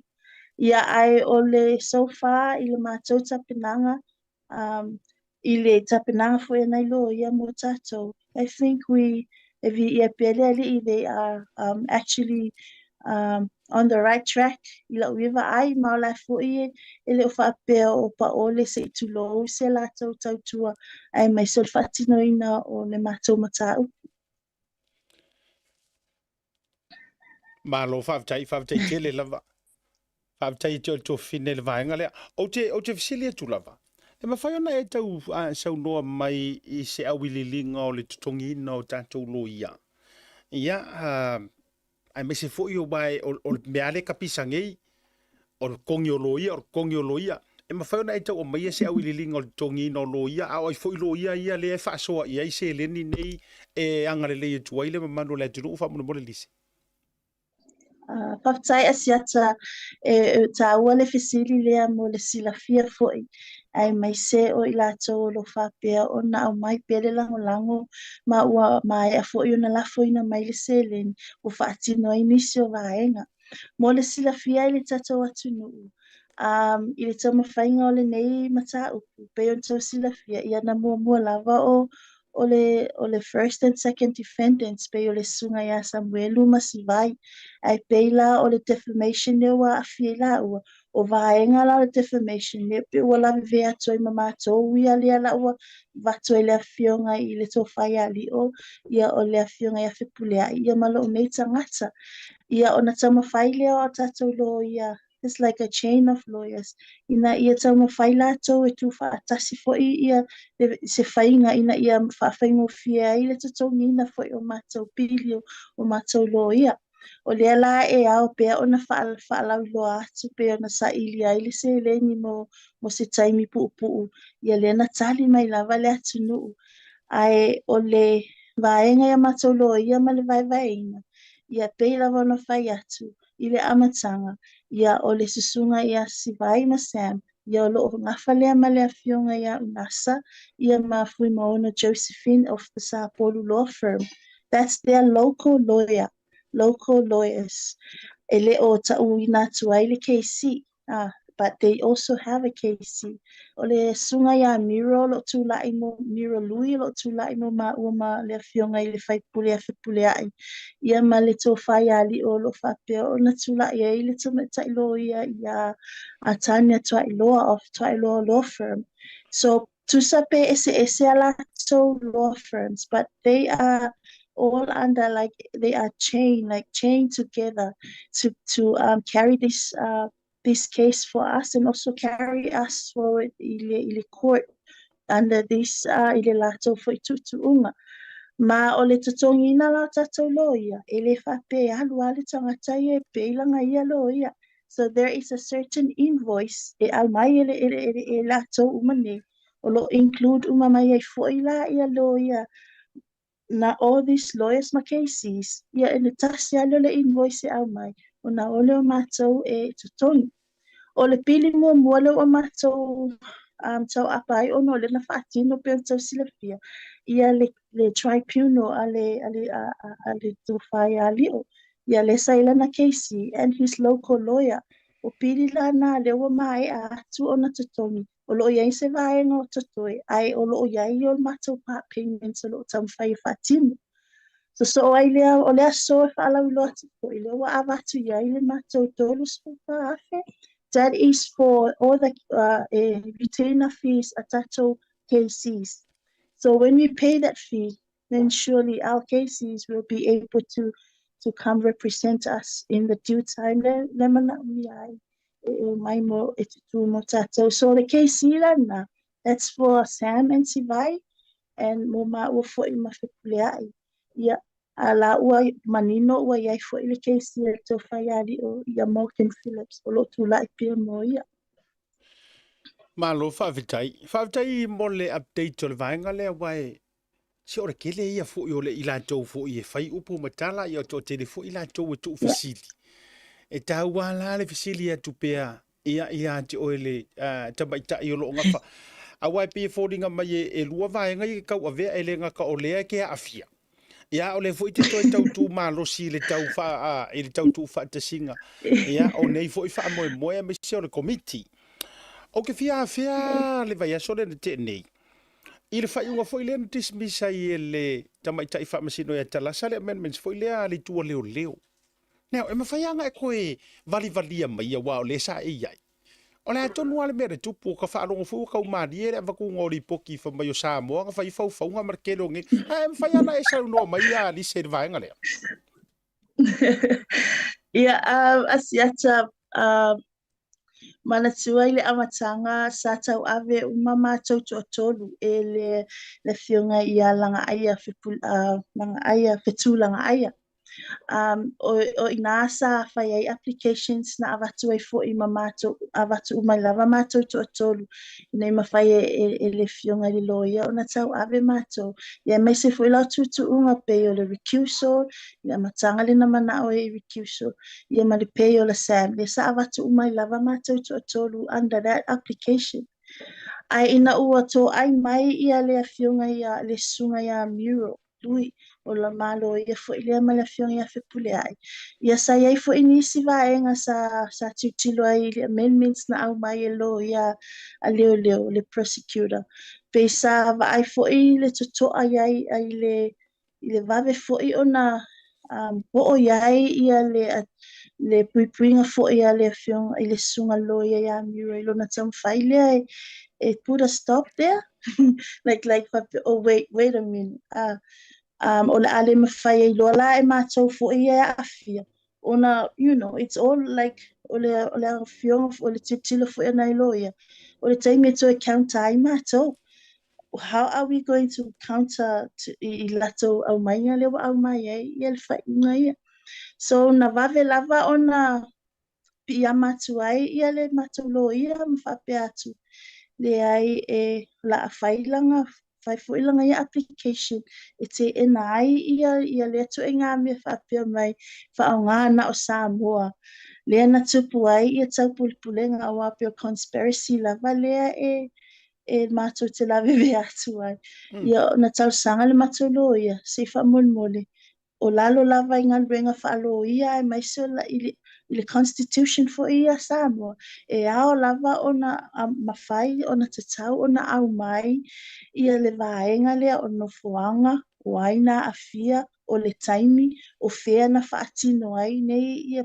taupulepulega ina ia faafaiogofia ai foʻi le latou galuega o ai e vaevae mai faalelei mai ia faigo nei moliaga ia ua neʻi alu faapea ia saʻavatu lava ae sa tulaʻi a le prosecutor leoleo faapea mai o latou finauga o lea sa tupu the matter is like our crimes so it continuously did done in Samoa e li fape faatasi se taimi na fai this time so they just opted to put Samoa there ia lea na tausaga lava lo ia mo o Samoa ai a tupu se me tono Samoa e iai foi ia le nofoaga i tono Samoa na tupu ai so peila o le tala atuna i na ua mai le faiʻuga na vave counter lava e le suga le matolo ia amiu pena o mai lo le faiʻuga Judge Talasa ia dismiss ma order iloa ia le prosecutor ia ma le official leoleo ina ia faao atu ia vaega uma po ai aiga o tulafono i pei ona ia matou charges of conspiracy Malo whawhetai. E sere mali o le vaenga lea lise na ua sau le vai aso na tia nei. Ea o nai pe iwan tātangi a mai se tūlanga mana ia fo ile le tau na a i se vaenga a matamata o le dei fo i mata upu. Ia wai sa o e uia o laifa mai o Samoa. O Samoa me ke le sa o ia le ko inga sa vai. O Samoa le lalolangi ke le. Po le atunu te le. Ia au yo lea. Malo la vai atu tau o le tele la vo mata upo le ale tango fia mai loi loina o la wai a o le whamisinonga. Ai o le si vai ngau te fia fisiringia so whiringalo li se wha mole mole o lea se update wa iai a tūlanga o le ma au o le atunu. Ia, ai me se fo i le nei taimi wa le sa tatu whatara noa 2 weeks ago. Ia, wa pasi male se lau mo le tupu. Ia, o lea se update so far wha mole mole me whaiona e sau noa iai. Ia, whawhitai asiata e mo pea ona watu le whawhitai. O le whawhitai mai i le mātou komiti. Ia, o le komiti, ia o mātou lava le awhia i le mata upua wa asiata. Ia, e whaitete lava na ia tātou tangata e awai whapea o nei te ua awhia i lātou. Ai o le nganga lava i o le whawhitai mai i lātou fo i o pe o le tō whaiali o i o au nei. O Samuelu, ia o Sivai, mawhipuleai, ia whawhitai loto mā au. Ai pe o le vai aso le na tua na inei le na tatou tano ai ua usia le se eleni lea e se lau afi mon tupu le na tā ua. Ia o na minus mai le o tatou expenses i pili o tatou lo ia lea ua mai anei o na tutongi nātu. Ia e te whamalulu, o te fia te whalo atu. Ia ua les le tatou tupi. Ai olo o iai pia nei tā la o te toe i le mātou tānoa. E toe a matai le sisa i linga se eleni. Ai o te tali tonu foi, e manai foi li tūlane e whailotu ai. O se taimi fono le mātou komiti. Ia o nai loa la ia o ni se fundraisings lava e whawhaingo fie. E depend fo i le awa yatu nu mamau. I le decision o lo manei i le apili. O lea o le awhatino ina awale pe tuu i le tausanga fōu. Pe toi whaawau pe i le aso wa mana wa ye le whai unga ale a charge talasa. U whatino i le whai pe o le criminal case lia au puso. Ai o le mātou plan e ua iai, a mai aloa po le ale decision from the court i le apili le ua avatu. Le solua ono o Iulai, ia o ina atonu e whai malanga atu ai, a wala vele sa ilinga manuia o se seleni ina ia tamu e mawhai lava ona put in my for our lawyers. ai asiata ia mfaino whapea atu o loo mana o mia pele le seleni awani si vaenga o loo whatino ina peo peila o pili nei la itia wa au mai peo le tula i o nea tatou lo ia tau ave ia nai matau preliminary matters ai le io o le case tele. So peo le tulanga lea ai o se taimi i ona te avatu fo i leo se li poti au telenga ai o taimi nei ia e mana o mia lava lo to lango ai mai se fo i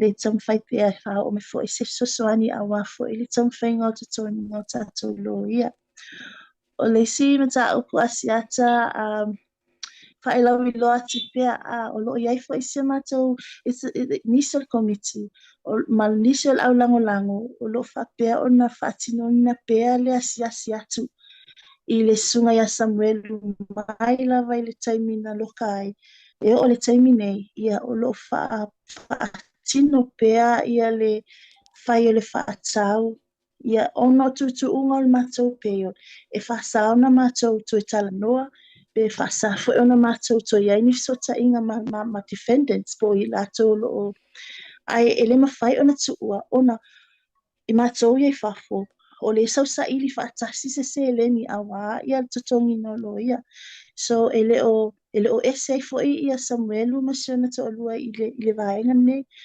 There's a group that's always there supporting the couple. Ma e watu fo ile whawhitai ma le lango o i ma le anganga whangaitia o no la o tō loto alofa ma le anga le lei. Ai e watu pia Samuelu and Sivai are still under our together as a committee o la ua le main e whaautu ai fo ile nei mata upua tula i malia i mai. Whawtai li se le e lo whirangalo au tele i toi fo i mai tati tau alunga i le vaenga le wa e sauno i le mo mianga peo se sosoani. Sa iei le whawhatala o le fwina o mai a te au. E mwhai ana na ua whea walanga o nai te i Samoa. Taula manu ia ai le sa wha o lima ia nisi o leo le sunga ia Samuelu. Ya i le vai aso fo ina te nei e mwhai na pe a whapea e mwhai ona e saunoa ia i tusa o tūlanga lau tele a whapea e ponatia ono tūlanga o le whamisinonga o le a le a fia le i sau whina ngalo a e manatua e fisiria tu pea le nei taimi. Ia whawhitai asiata ia na wa aia fo i loa ia tūlanga nei ana ia na whawhisotai fo i mai nisi fo i lo patino tonu ai fo i ia le nei Pamoe ia po le mafuanga na tula i mai. Ia o te talitonu ia sa tupu. O le tala mo i lava sa tupu. Ai o le taimi nei ia le ua taatia ia aoro na lo ia. Lo whapea ua o iai fo ia se tulanga au lape o tula fono le o whatino ina ma e whaila fo i ma whatino on behalf of Sam. Malo whaptai.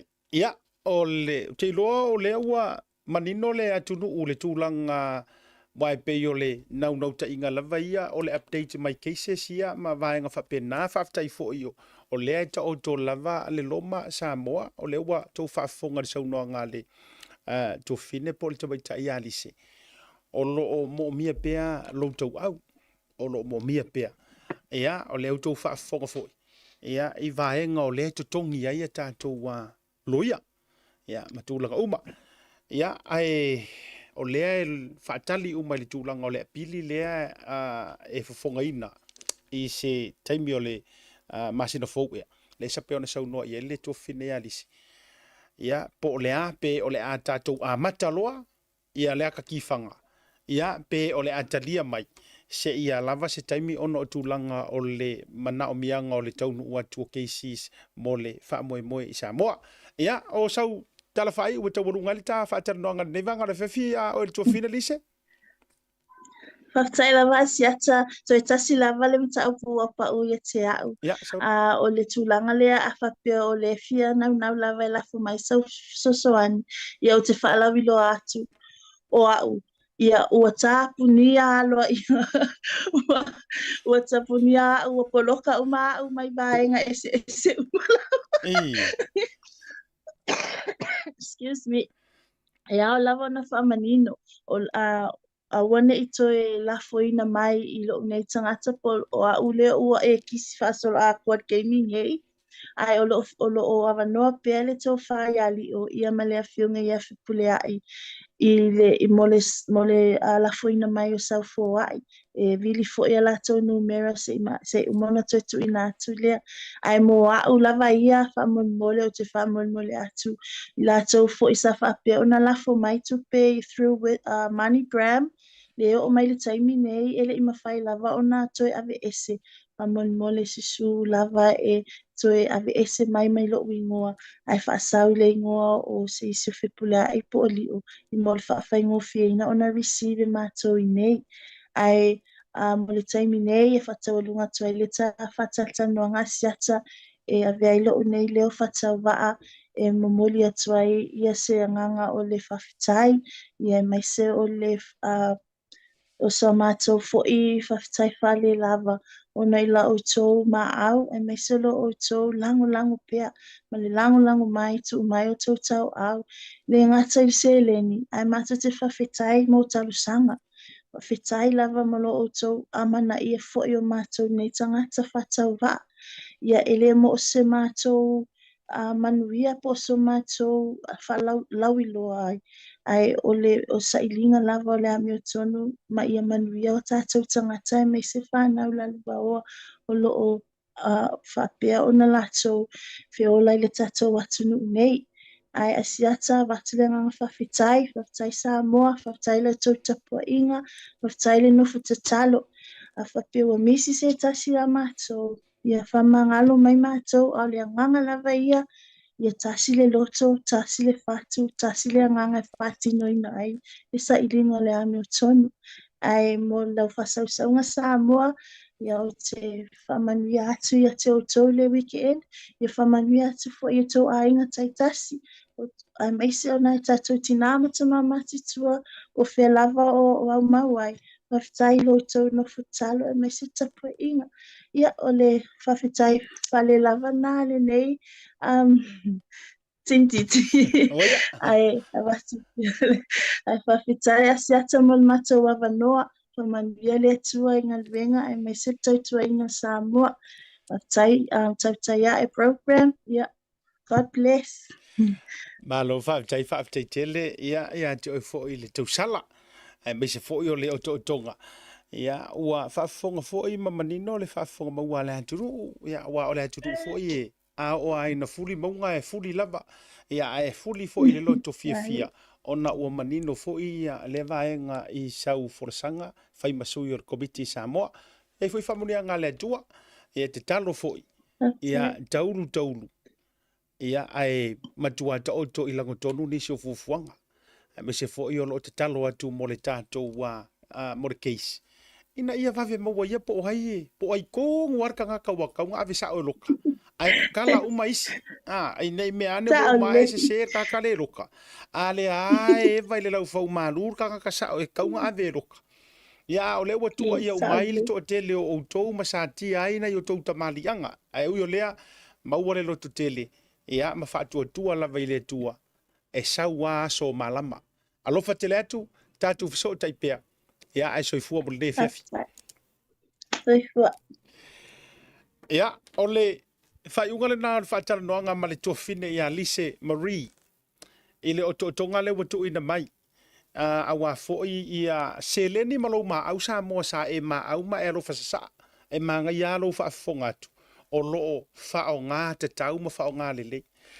Joe whame nute mai ali ta alonga. Lea ele whape whame nguke mai arka ku porkalame. E umanga e makamaka ka alonga. Ngai koe whaasanga maila ia lea e koe whai maila ua. Ai o lea au te wawai atu. O lea e sili tātou lua suma le valu le manu Samoa e lua suma le lima.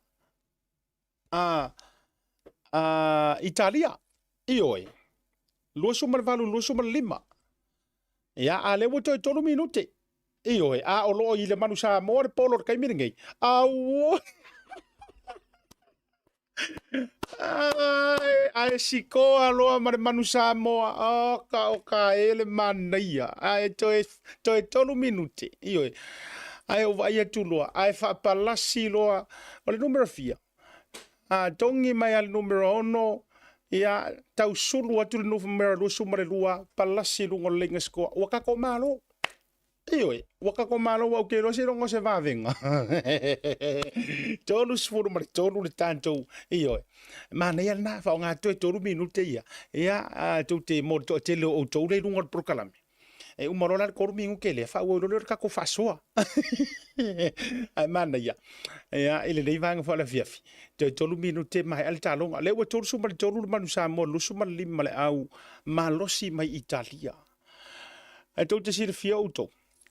O le game plan tonu ale lenga fai aku le ia usialinia lenga fatanonga sports talanoa. Le game plan ko ngwale ale wako e fo yerka alo manuza mole na fautua tonu a tole fo anti ayo lupo ma umo to vai nga lenga fau ko sa our coach. Ko fa fo irka ko scaili me nga sa wai. Ave vel mere nga box ai lunga kuri. Ave le fai nga le fai mai ka ma sepi. Se le la kapi fa la umo yo le a. Tongi ai lesi pakaku ilalo, alua kulesi pakaku ilalo, alua tulesi. Ia, tatu tarusia to 2 minute. Olea ua tolu Samoa. Ile lusu ma le lima le au malosi malanga mai Italia. Ole au lea Ikalia. E kasi le alo Samoa, lo te vai le ta alo mai o le tam mai ngo ia Ioani. Ioi. E le ta alo mai le au lea Italia. Ia, al taimi le au tātou. Aua nei toi whaia se me se, ma ua fwoi nei toi tope la ua ni mea. O le matua, ia, le whaila a makar ko inga ka alolar, ko inga whea a fwoi le uma e fwoi awa nga o le. Koe si koa yo i kādia. Se o le mangua le anga kou, koe paua i o mea le toe le tātou manu. O le meo le toa. Ai le foi mo wala vango e ai le fesi er polo fa fo ai a kwa o lima la fa sanga mai ala ya. Ya, uyo le. Mana ia tele to tasir minuti. To tasir minuti le to talonga. O le ai tu mau ai ile toru suma de toru, ile lu suma lima, ma tu ala. Si ko i kalia langa le fai le so fai kalia le taimire nei. Si ko i kalia. Ia fatitainga. Ia wa toru sforu. Ova.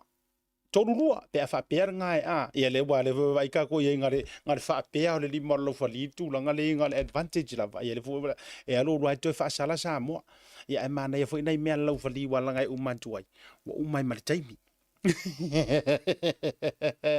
ngai lo le TV1 la malo sa mo vai le fa ka fasilo mai lo mal ko internet o yo le a whapea e tele o mai moina le talo ngar taimi le dei toe se fulu lima se kone ona mai a leo le talonga.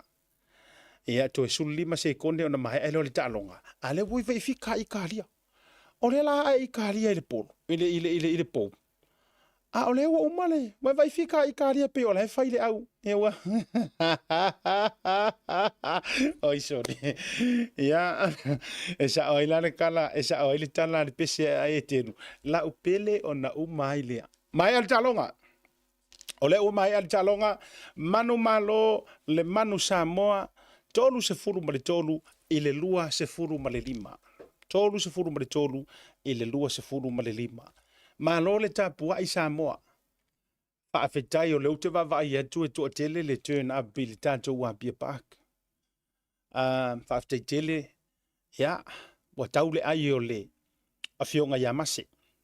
Ioi, watau le ai o le fionga Yamase ma Henry Swoka, i le talonga mua langa e kakau nga pui le leile tātou malai. Mana tuala utala le na whai atu le amatanga. Nga paua leo le au. Nga pau fo i leo. Mai le telo talonga u te le whai atu o nisio. Aia te awaia. O le au tu pito lava nei mo le talonga le nei. Nga ke ku whakasia a kua Samoa. Whether you like the other person or you don't. Nga paua yo ka alonga mwhainga la ko whaia mea. O le tuu whaatasinga o se atunu. Ia, me le iai malo le tāpua i whaatai fo i le pulenga le tātou au le manusa moa, me se fo i o se tātou tunu. Malo lava fo i o lea uai uman manuia le tātou tālonga mua o tāmirisanga le International Rugby le Table Day. Manu malo le manusa moa i a Italia, tolu se fulu ma le tolu i le lua suma lima Italia. Okay, congratulations once again Manu Samoa. Ai malo ko ngua Manu Samoa ile aso sisinga fu a Amerika. Mana ia to tau wai ai.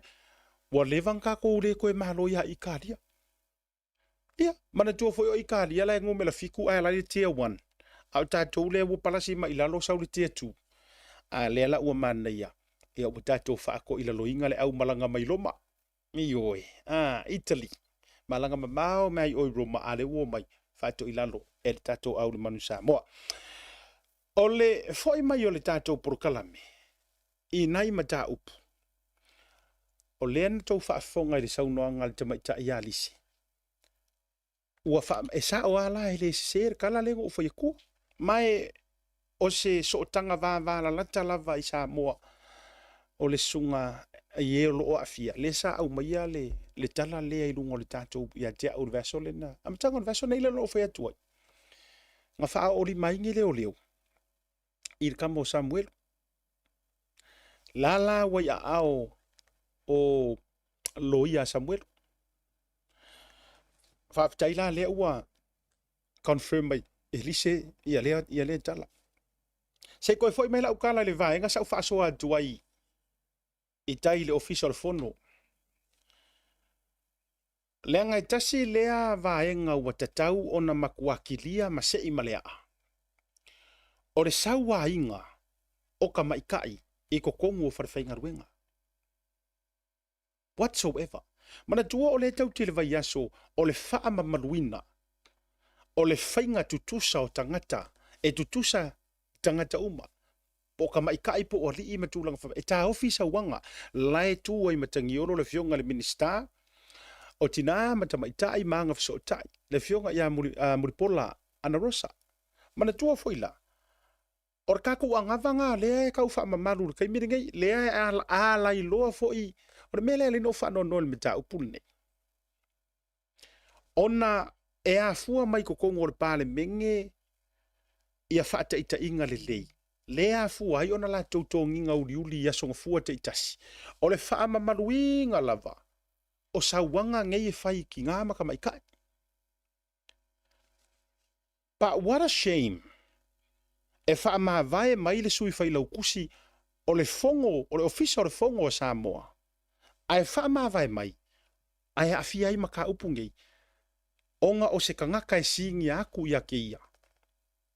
O lo o lato whaia manisi, sau wanga ngei. O tua inga i e whai. Muri ange pe wha maongia pe le wha maongia. Se ai le wha la fua le la au e le wha la fua le ngiu. E ia winga pe no whai atu fo. Ta au wha soai fo. Mana tua fo ia le whaafika uli lea le kupur whare fongo. Si whetua lau whaasoa le Samoa. Mana tua mai fo el whaafika uli lea le nga amaka mai e kaka fo ile leo kia kia. Le whaafika uli a lea o le lea ve esea o lako loko wha HRPP. Ia. Ia pe in other words, o le lea ve esea o lako loko ia kuile epa. Awalanga e ke ua afia fua le HRPP lau ke le ia mana inisi o whaipule. Ai pe it's fair to say. Ole submissions kuso la uri lako loyalty ma le lako submit. Le fai a kuila epa mai ale amakanga. Le anga mo musu ia. Ioi, le fa pepe a ia le fai ngonga ruenga ia. E te loa la utala le ute fai atu. Ola ukala mongia. Ola ufangoa ia ma ola ule taritonu wina ia. I think okay vakore pule I have to use the right word. Ola ule karikong winga ia. Ole kele o CEO ye ko avakufa CEO. Ai sa sui CEO mai se sa ye momo. Mongia. Yes. A tau sila ngai sa mo I keise so makanga ruenga lea ua fefeu ai maka upur kai mingei. E a fua kongu mai lava I makanga ruenga lea nga umanga filifili le CEO mua fa malolo o le leu sikai po le alava le mea o le whakau kee.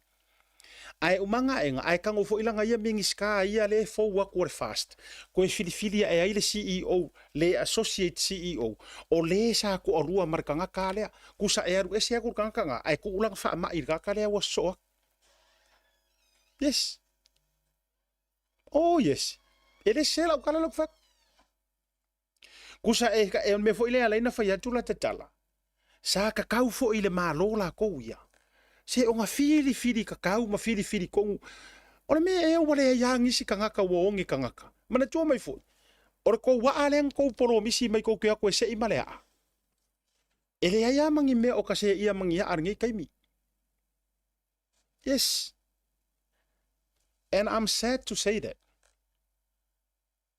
ya asa imalea ole ya fu ai nga so solo le anga le kokong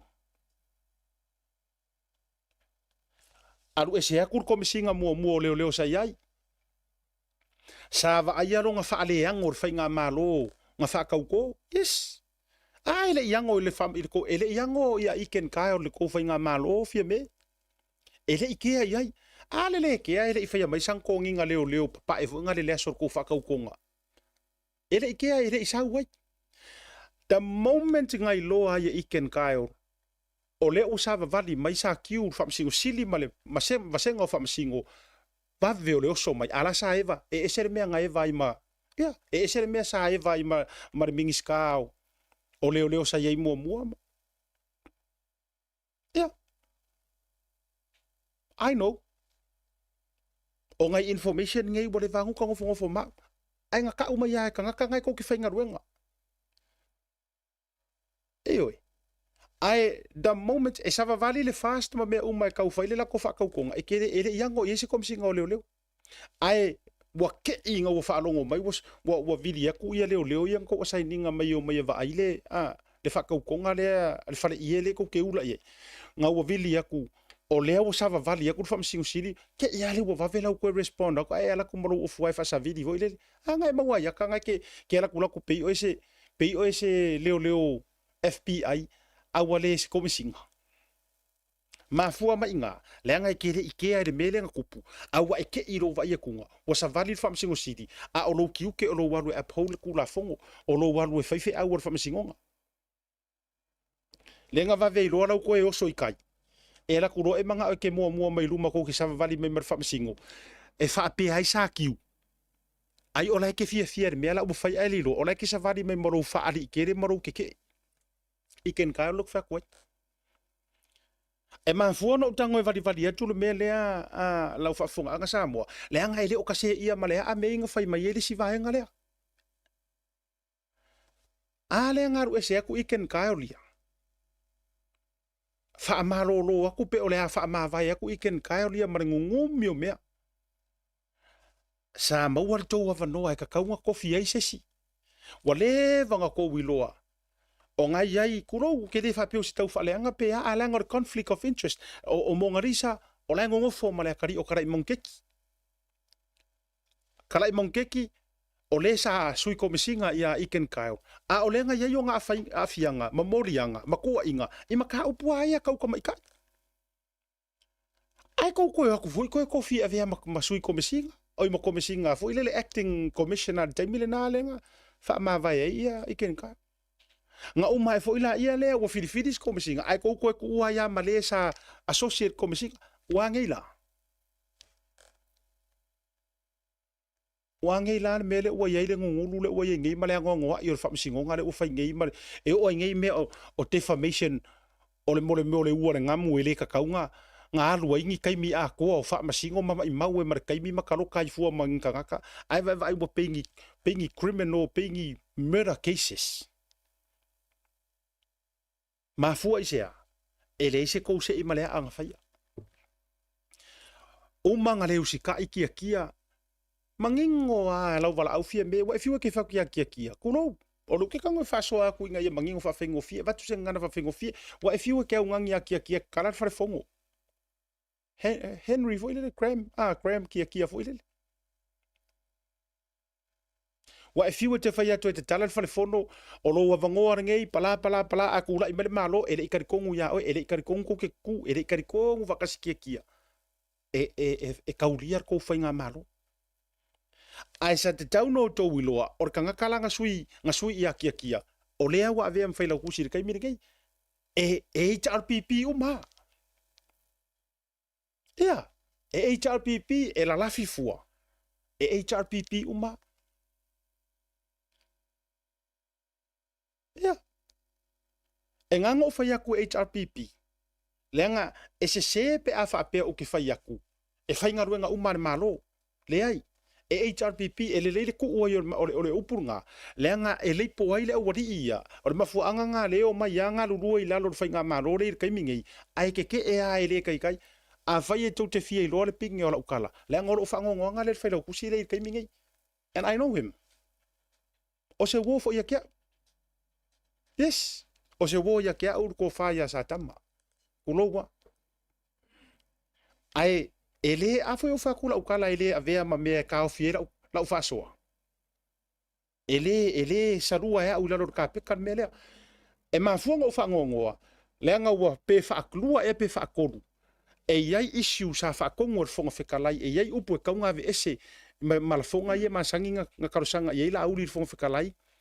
A lenga koe kuala auri la ka mai ngei ar kaumu whaingot pa ke kior kupe. Baso lang kengei. Alen koe koe runga la auli whailan tala. Le fau te vai a tui wha maumaunga. Le mai sa wanga la auli. Le fau ke vai a kur wha maumaunga. E le ai mangi mea wawe e sea e whailau kusi. Pei or mea lenga wha kongu aku ele. E se ai mea mua i kala a posingi anga whai. O inga sa mua kou kei loa ai. E ka umai ia ele awari ia.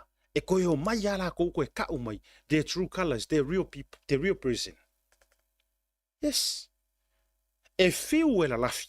E koe ka umai a. E HRPP. E fau. E iei la kou mea lai. A loko whak fo ia te auto. O ngai kou ke ka alo i le malo. Nga fili e le akua. O la koe wha mangakua lea ma la koe ka longo. A e le karikongu ai. E maua oi se kaimi. Yes. A whaapea e ke whaapea mai. I'm warning you. Well, it's a spiritual warning, brother. Or sister. It's a spiritual warning leo ke whai aku ia ki oe. A whai e ke la pea ma e whaapapa pomo ma e kukuafi mai kukongu. E maua oe. E uma ua o mai malai valele. E uma ua o mai CEO o malai valele. Langa rela ukango e whai aku mea lea. Leo ke whai aku pea.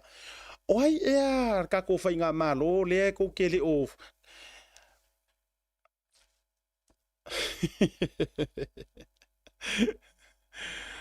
You know, it's a headache. Lea uka whaiak. La avea fo i tātou sootanga, ma tātou mafutanga, ma whanawhana, ma mea e pei e uma e ai, e saua i kokongu, me lea o isi kaimi o koumingi ska, pei ko ke o mai, e a mai ka la e fia whaalongo ai ka ngaka. Ai le o mea sao ngā ngai kukupu. Yes. Ora kele fo i ora kaimi o mai isi mingi ska. E o mai wha makala mea lai kukupu i lako makangaruenga. As if kuso lai wha makala mea that people want to hear. But that's not what's really happening. So kango e vange aku ngai mea ia. Lea ngai le o kere o whakua se kala. O kere o whakua. O luke kango whakarangoa mai le timeline o mea mare history e le kako sa valinga nga sawa ingei. Ai o ke o fufo i le pupula ia o maka o kulou. Te ofo le mala mai o tō mata. E ko iki anga i mingi skai e malama le leile la ko sirsila le anga o lai whaafonga fo i le musumusunga le anga o le kua. A or ko akelea e se hare mele fai. E se hare mele a mai luma i le raukele. E se mea lai fai kua pā. Ma fualanga o fai aku le melea. Le anga nganga fai aku la ukala i le fai lau kusi. O le fongo. Le anga e whaalele o kou ai mai kau le kungu. O le mo ke mai kau aku. Wa tele upu leanga ma upu e ka lafo e le kua ngai. E le HRPP. Ai sau wa wha mau ngar fongo ngai ai le o ave esea. Ea. A foi upu ia ngala lafo mai. Le ngala lafo e posingi la kou ia la audi. Ai sau nga le li poki al failau kusi le ngama tuana manino al sau no ngale al fongo fitalai. Ia. Se ior malolonga ai se saili mai ia fa makalanga ia ngala lafo mai posingi kai mi fu o la fe la fo inga mala vesinga mala auti o ma le leinga o fa mau maua e a ma le fa foi ia kala foi e a ku inga ia nga o mai posingi ai uma enga wo foi mai wo uma le tau maftanga ai lau mai nga singe ia ka mai fasile nga lau mai ioi kusa o kala ia posingi nga la fo ia la audi o enga ke la fo avako o enga ke la fiku o ala leo fa salauia o enga ke ku o ala leo fa salauia o ka pengeka ngai ko ki fale anga ia mingiska o leo mangingo ia ngai ko fale anga o ko ka pengeka isi mingiska o kala nga fai e posingi ora lope fa kongo fa ele fonga fikalai ia fa lau kusi e or malolonga a foi mai a mai fa mau ngo meia ai sa unga fa mau monga ngare kasia singa fa sile nga ele pese pili ele ongo su e aingi mea ele nga ngofo a mai lunga o inganga o wiloa kingo ai o e tingo ya e sau ai leo ya Jakob iyo e se fo ia nga ia fika ko e so o Malaysia so lenga ko e vevesi ai loa kuila epa mala audi ko mo me samo e se lo le asornga lenga makwa vevesi ya makwa ku o le leanga yo upo kuila epa ngala fosi si mingiska o le leanga ya laura ngoi ya laura ngoi ya nga ngoi ya manga me a le se ngoi ya nga fi lau ya la audi e nana o fayatu o le leanga yo ko nga ai mana tu me fo e nana o fayatu ole kupulanga le fai ngoi ya la fonga leanga manga ku fo isamoa wa umanga ave kuila epa ma peseka vai fo la audi ile fa masingonga e me fo ia ngongu manga mea uma a foi le siria le koru se lau morianga kau ai uma le fa masingo ile o nga sami wa mangku or ma fo nga kula e pasair kai mirenga o me ko nga ia fa salam fa pui mala auri le ko sawe I kongor par mengir kai mele uma nga pa inga o ingale le referee upunga o yer ko ingale fa so ia te aula ia ele ka kaunga ko e fa mau wala upu ko kongu lenga o mea wa umanga o ia ila auli he paid the price he earned and he won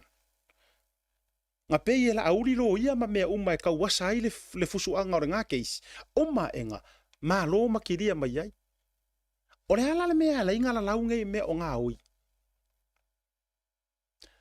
to e fo ila la utala I o le kele yo upu ia le fo isinga kalosanga la auri fa mole fa kure la fo e ese upu ia ma e ale nga fa kongu mai fo fikalai ai uma le aso nga ai so o ai fo ima le aso nga ko lua le nga o le lava ia so tum ale nga mangingo ar ko kula ia la auri me fai mai o fa mangalo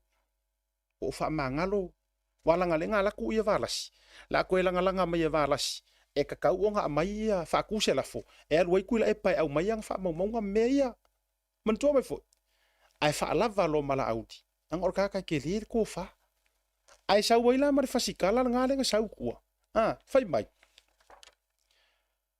o le foi wo va iaku wo fa mangaloi I kala sia wo ku le pa upo ya la audi wo masangi foi ma member ko inga malea a o le fa no noanga o le lava te va ia tu fa mau nga re fono o le ma se meo ave se ai me nga fai mai le nga fa ku ko le la foi ese o fsiri la ai se anga le ave se ai la ko fa po la sunga le I fai la kusi ia upu ara ko ingo ku le pa ore kadi langa fo eke manga o ku o nga fa masi asi inga io aku le aku pulanga malea nga aku pulanga e o aku makilo ai I kala le fe kaui makala makanga nga fa ia la ko ingo ku le pa nga I ile mingiska fa ko anga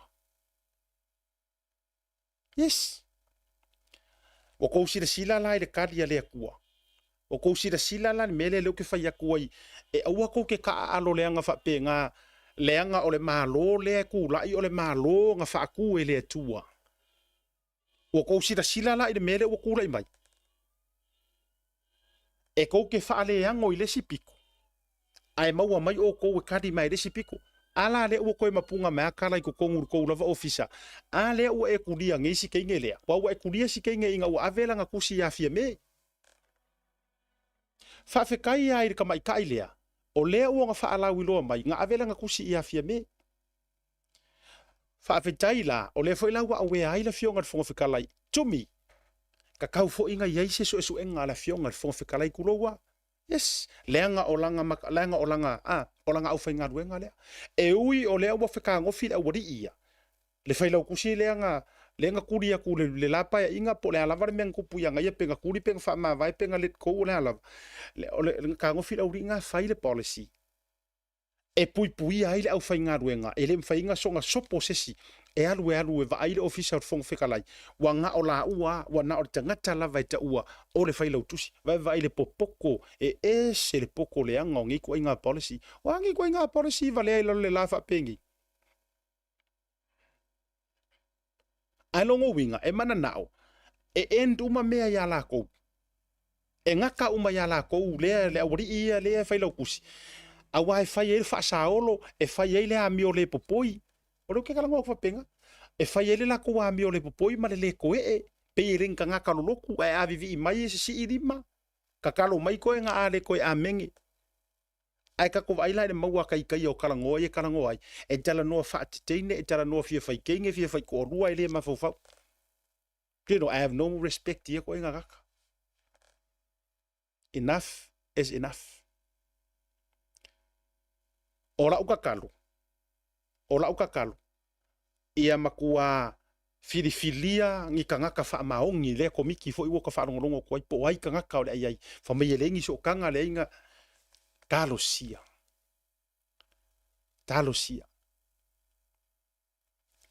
Ele ke ike i kaukala si keinga lea. O le si upulo ke wha leo ke wha ai koe le keisi lea. O le angoa i o ngisi o ka maika i le whainga ruenga fo i le official fongo. O la fo i makua fefe e kaukakala onga o le paua leile awari i e kudi e lusi ngā ruenga. E vai kolu suru whakau sanga kalunga serve le keinga lea o tai kerise. A moe. Kolu suru whakau sanga. Ka o kai. He serve le keinga lea laika ke a onga. A vai kako. Ai kuri whapea mai mau ona ua kusi e fia ola. Awa ar kusi ngā le alanga or fia ola. Pei ore mapu e ar ka maro kai i lea whamai ngā longo i puloku re mapu kai. A lea ua longo i pāle mia. E ria haula ia. Mena e leino ule fatu sare keisi lea. Anga i le keisi le nupi wha le au le kaiko afiku fo i le au fau. E ese la. Leanga o le mangingo ar ka ialanga whai er kenge lea. E le whapea e le malamalama. E le avea le upulea e le malamalama kenge i policies. Ia le malamalama. E fau aku au kou o le ua korsu whakau sanga kei rope siri aku le memorizer ke nge leo le policy ale official fongo ngai lor kuspa ia. Pea. A lea la ua atu atuli. Kalu. Le feika. Ua kusi roa kusi sao. Kango saa o ar keinge. Le sui. Whailau tusi. Kango saa o aere. Iyo ele or palaka. O oki saa o mai or pouola. Oso roa ka i o le malo pāle mia. Leanga a whai o leka oko mai se kou policy a le fono. E saanga kou kusi pe kou keo e solid officer. O le fonga whikalai ka lo whai. Ai longo si le fia fonga whikalai ngai mea. Walanga o te ilo ele i oe i ele fonga whikalai langor ka malo. O le lo ia vod ka malo. E tu mo le right to tangata. Mea langa I am so looking forward. Ile outcome ma ola ku ala le afa pe o tou fa fonga mai o tou ia tamaitai matangata fai ngā ruenga o le fono a o ko le ko ki fe ngai mea speak up please stand up and speak up kaukakala ile malo nga fola e ko se i malea or ko opportunity ngai ta ngofi e toi fa fo i fai ngā malo ala tou tala na fai. O le kou anga wakau mar kou mangu lau ki ma le upu lenga o ko kongo le pāle mengi nga sau ngoai le fio nga sau whapiko nga sau ngofia me nga sau ngoi kongo le pāle mengi ua kakau nga se i malea whaafekai ala o te iloa ele i whalala fua le kusi a sikeinge lea nga kusi saoa i le kangaka kongo nga whaia le upu lea o le fio nga tamita i pāle mia se i kako whaakari la pe se i se armelea a o lau fautuanga ma lau tua lalo. Fa mole mole. O touta mai ta ia le ko ke ngofo I lalo le amor polonga ma tou fa fe I lalo fa pulo lo le fa pe ko ke musu kukuri o ko ia la ko fe la nga me ai le fa de me sa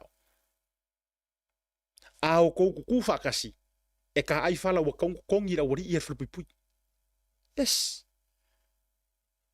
ku fa kasi fai la mi ko ai ko ke fa se mea e va tu ai tu mala tala le ai faile me sao o le wingo le tala asiata tutu fata si pe afaye mo yo la kupu ai wo ke ku fa kasi e fause mele o kupu awa Amerika la le au nga saulo Amerika la ka vika le au nga saulo e na bo fiu saulo ko fasioki ka vika ai mo fa fie ka vika la mo e saulo fo mai marka la le au nga saulo o lo ke mi ngai David kili lo ngai mo e ai fa Amerika la sau ata vita ia mamao ma oe ona faia le namea.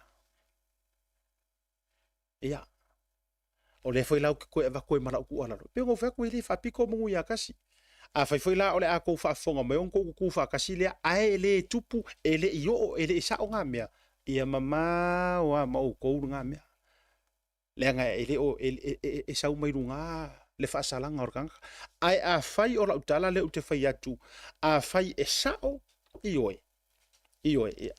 A fa pe sao le lei o nana fai ni faufaunga matulanga o i le ai le sawanga matulanga fa pena. A fai e sao le lei o nganga fai ni sawanga ya ukou matulanga ma fa pena. Tutu fa atasi.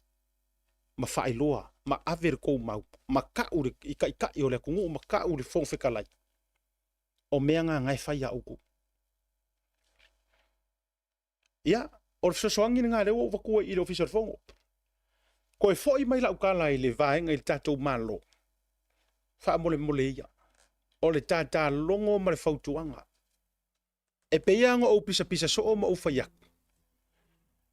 Se ua makua se laupa senge kako kamau ai. O se laupa senge kako forfolanga ia nga fai.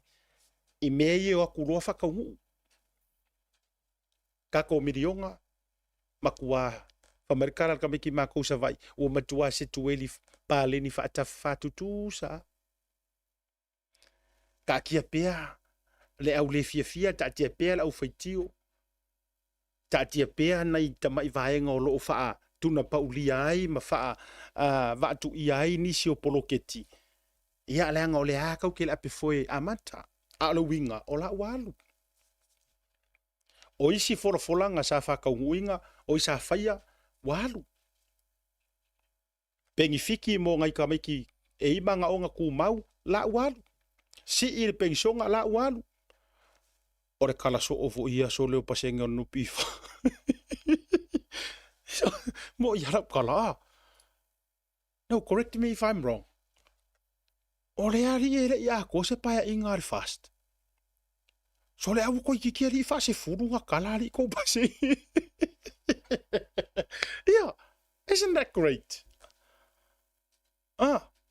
Ai ke rola ukala. Ole me ole sa moa, sa wale tala ole fa malia ngaka.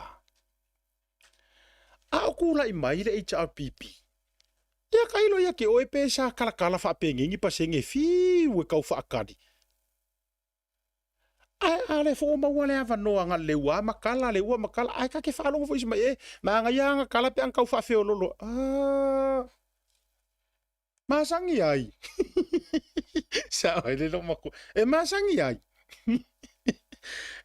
Se le tatou. Se le kako wakungu. Ai te iro la utala. E solo mua mai ai te oe. O ke la longa. E solo mua mai ai te oe. Ai so kia inga luenga. Ai so vili mai so. E solo mua mai ai oe. Awa utela ngona. E le kai complain le tangata inga lue malusi. Malama lele. Ai solo musa mar ko inga kama fo ilele. Mai le lima so fa inga ruenga, rua fa inga ruenga, ai koru o le okio le anti o le okio le anko ma le okio le kasen. Le ke le faikio. Ai o mana tua le teimi le dei manu ele I me I se le tatu fa so mana macha upulene. O le kele o CEO ie nga umanga nga let ko waku o nga o le lako ke ele. Il fa inga ma lo kula I mai. Ai koe o aku mingi skar malo, koe whiriwhiri aku isi CEO ngā sui CEO wai. Ke rola ukala. Usa o le ngko whapeang ko ave esere po, wakur whafonga le turu. Kusa o le sa whapeana o tō watu, o tō esere po. Ai ngalo ya o tō, o le ua tuur papala. Wa ave esere po ua uso solo papala. Ya, upu mongi anga mara upu kaukingu. O le fobo maua upu ia tala. I issue ia kukupu mai malai valele. I le CEO foule ua iai. I le whainga o konkalake ma le awarding o konkalake. O le ua iai au wha momonga, peitai. O le a maua sona antoanga, le angai mua mua o ke vilia le mingiska. E confirm mai le fionga le minista ya olo. Pe moi nisi o wha matalanga i o mai tatou purkalami. E na ona o wha penatu. Ai mangkua fo le CEO le iai. Le ile ngā kia o ke le wha pe whaiatu. Walanga o news, o le whare news le melea. O le uso lea, o le CEO le iai al malai wa alele le teimil nei. O longa uso, se tasi o rii o le matua ngutu lea ngā lava o le nei a rii. A ngā ili whai ngā malo o le fast. O kou lo fo le kaka fo i lele lenga fola tu lo o le tangata valeina ma le. Ia langa o le lena fola inga le. Ku unga le la au malo si le ulu o tu lo wa le fionga le fionga i le whamsino si li a satiu. Kaka kungwanga le ingo ia kopo fare o le usonga o CEO la. O tangata matua non lava. Ele a fa inga le me o le HRPP fo ile le ia ngofo professional po le fast ke ngofo iyo. A le usola le o kaka le CEO ke mingi. A tangata matua ngutu le anga ka mai kai pare mia o la auli a kalango mai ia kaka nga.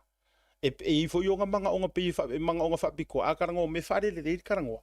Ai nana o fa ia tu mo ta wala ngo me lana. Mang tu olanga ava kurumo le whamsingo ma moria ma whamonia ma koe whako ese i rola ia lea ngā ofisi le whamsingo e ma whailanga e whaia lau mea ngā e whaia e ma whainga e kulo ua le ngana o aso ma whainga e whangase sire mea ngā e forfola ia whamai ele ia sa mako a onga langa ute masani ai ele o sesi fo le uso sa matoa onga na pawala na mea sa whaile matoa onga ngar whai mea mali ia Pawangan mea ngai loa isi matua o ngai fai mea maari vo ile wai. But o siona usola. Lea nga whiriwhiri angi ele fionga minista o ngaluenga e avea ma CEO. Ngoka lango nga yo kakingo. Peigo fek. Nga lango nga yo kakingo. But you have to respect. Go with the flow. E whiriwhiri nga waka oko mai whiriwhiri nga mingiska maramalo. Ai kera ngō ngā iau kingo. Iyo, e kera ngō ngā iau kingo kulanga. E voi e asar whaiwaile asar masaro. A lea la iei whawhatala wō o mai. Eitai. O le alta oto whapena le mata upo le malai waalele. Se ia maua se tātou fiso o ta inga. Ma le fionga le minista. Le fionga ia olo. E kou kisir fia fo. Kasi lea mingiska. E le e fia ke le e kali ia fisili. Fisiri ku usao ma fisiri whainga. Ele alo foi olo le tātou lao.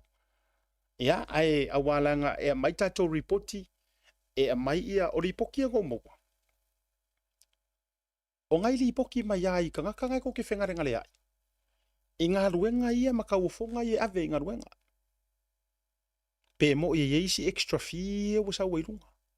Ia, ai na o whapena atu. Ai ole a whapawhala. E se i whaatara noa mata pāse whiringalo. O le fionga i le minista i la le mata upu. Ia, o na tātou whaalau tele lea. Ai, ua mafua no ua whea le mata upu lea. Pala u whaasoa ni vanga o le fia fia taurunga tua. Se ua i se ale mea wa iai. Wa ngā o le kele o mea se i runga o mea sao. Ia. E mana tua mai fo. E kasi a le mafua anga e alai, o le misionga le a le whiri. Anga o koe whamangaku a le whai ngā malo, Leanga o le whainga mālonga whiriwhiria e lea kua. Ai ngā whao ngā mai e lea tua o na tangata e whaatuina. O laula lea tau le mau. Lau whionga le sao whapito, lau whionga le sui pāle mia marika kou whainga mālo. E kasi are misionga ar ki Apollo. Ngā o le paualanga misionga e sau e whai. O le sau e fasi, e whauma, e fasi, e whao ma whauma. Whauma kia. Pauanga o ngā me sau e whai. E le o le fasi la, e le o le whauma kia, le mele la aka waunga kupu. A o le mele la aka whai a uko. O le whao. Ea. Ma aire i te uo tauto e se e tia le malu o le teitai au. A o kanga kai e kou ke avea i le avangoa. Le anga i le avangoa kou ke avea mai ongoro kou alolofa. Ai le o le mea sa ora ngā. Ia. E i le avangoa e kou ke filfili ai se kanga ka o ngā walevanga sui CEO. Ai ngā e kakalo ai. Ngā e kakalo i ai or kanga ka sa ora ngā. Ngā e kilo, ngā o kou lea e whaiar filfili ngā CEO. Pisa sim. Po o le alavar ko miki le lau ke iroinga. O fai e angia kou kakalo, o kou sira ko a ea. Does it have to be the ACEO, kaunga replacing the CEO? Does it have to be like that? A fai ole a wivin nga mare process nga. A wala ko e whaasala la hua fuang ia vangoa. Ia. A wala ko e maua fuar kai me ko e whaasala la hua fua open fuang ia vangoa e apalaya ko ingis kanga kaka mamai. Pe a wha pea e uma ea. Or kou hepe tale le fai. Or e uma or CEO. Whaka ngā whaasara lau fua le vangoa. A lai ko ke koe whiriwhiliare e CEO ngai ai. Ai manga kua. A whai o lenga ko wiki mai le CEO. E le mawhai ma le whisiringia le pipisi or ko wiki ringa. Ai ko ke lole winga ola ukara le whakur ko wiki. E le mawhai ngā whisiringia. Le sao mai o le ACEO i whai ngā lawai. Whawhekai ia i le ACEO lea po ale vaenga lea fu. Al parlemene, whawhetai ia i lea tamaitai. Whawhekai ua makua sei, ua ese mai ia. Ke roa la utala lea i le nei fiafi. E tātou te mo o mia, ngi koa whapei or keinge lea. Kako ke mo o mia. Aua tātou te mo o mia le tangata e sau e whau ngi mea e whaaleanga i kangaka. Kako ke le mo o mia. Ai kako ke mo o mia ni toa e kau kakarasa o makangaruenga o leo. O kouko misinga lango ia i le kako makangaruenga. Lenga wale ua utere mana e watu umale ne fia le kero kako isu ngo mga e whakarango ai. Vea sofo e sauma e whaawa wan tatou proklame me Amerika. Ai sei whaapawhala le vea sofo. Lenga ole fo oi runga ola ulau. Ora kele vare whaila lea. Ole oi runga ola ulau. Ia kar pasia leo lenga whao ngā. Ia. Ore wai runga ola ulau lea kar pasia leo lenga whao ngā ave piki maika maiki o se haonga. Se tasi o haonga e whaer kaung kār piri haonga. Ai o se leo lai o ningar pasie e aru e momori e ka maiki haonga. Ai ala kukero se i o vas fora ku umare titeus angang o kango oko whapenga. Aru mea lai maari e. Wale anga role pasia leo lea. Nanga ia pasi o leo whailanga pasi. Wale anga ralanga pasi. Le sa kaunga momori ka maiki haonga. O se haonga e kaunga ka i varu se lau le pidi. It's a private, ko kia pise private school. Le anga role pasia e o mia leo lea. Au ke ika maiki haonga kua kore pasia leo. Le pasi fo ilea leo sa oa, police, department. Ala kur pasi ngā piki, maika haonga. O kou sira sa mo ingai mea e use and abuse. E arua ku manga i kako ori ngai le ai ma se mea e lilo. A weira manatu. Tatu atu nei tatu. Vai fasi sang fai o le fiafi. Ya. Ele uma ora umalanga ualua e Amerika verso fo. E oso mai ya le tatu tauta ya ele moku kako. Eoi. Ele off tatu we on tatu. Ai taiao ya a fio mai festato fa tau so papakiu lau. Eoi, papakiu foi. Ya onai vai nga tau si foi so. E pe no fa ya tu lau vital. O se papakiu. E fai ya masia eoi. Sia ma se tu rua masia ma fana. Tu si sila mai. Ya Ona pea no whailo tu te mua whanu. Ona i vaenga i o ngai extra ia. Ia, o lo tau si aile si inga ma ia si o tamale ta o toi nei si o ma fale. Ioi. Whaftai sa Maria nga leu te avea fwele nea no e whaftai atu ai. I sa Maria nga le ona e mo musunga i sa Maria whailola to ingoa ono le le mana o ili le pū ia la tō ngā ruenga le lei. Ai whawhitai wa mau atu le moenga o ioi. O le toi ina kama fui le pe o le sipulingi aru lunga aru ilalo. Paku ma le laulau ai al whare mai. Ele o mai al whare mai. Ai mai anai tangata nei. Wan tō fwoi langa a manguia le pili lea la fwoi lea leo no o finau malo si ei mo ulangolango ina. Leanga e manuia tonu ai fwoi masio utama. Wa valu luona tausanga. Ioi. Sa whanau le tasiva whalua. A manguia la. Ia kongo koe ma ile o le taimile nei. Ia ele whaingo fie foi le tausinga o lona ngase nei atunu nei walanga ele mwhaintu o le whale mai. Ono le tau. Ia ai pole hale whainga ka male. Sena mai ele atua le mawhau tate mawhau tate ioi. Mawhau ai mea le leie kaunga. Wai amu ia o ia ayoko kupungi au kupeirungo la au ma mea umawapena. Ai o ava noa tate maua. O te iloa fo ili tō wanga le leia. Mai se ana i a tato woma. Wai mangkuat papakiu ia ele whapeo e te lea ina umaile i tai whaftai te lea. Wai i fo ia tato woma pa anga masani tau ainga fo i la talata atu i manurewa. Ia aso tae au sua tuli tato no fuanga masani. Whatau sau ia nai se lenia maua. Ia o loo whapena na fsosoani i fo i. Ia awale tau toa i ole. A pusi e tofanga ma le taulia o le fala ia e si o utama fo i nei. Ia a o whaanga solo ai ia tūlanga i tong fitinga ma vaenga whapena. Ai o vaenga la nal tatou papakiu. Tai rua lava ia so mawhai.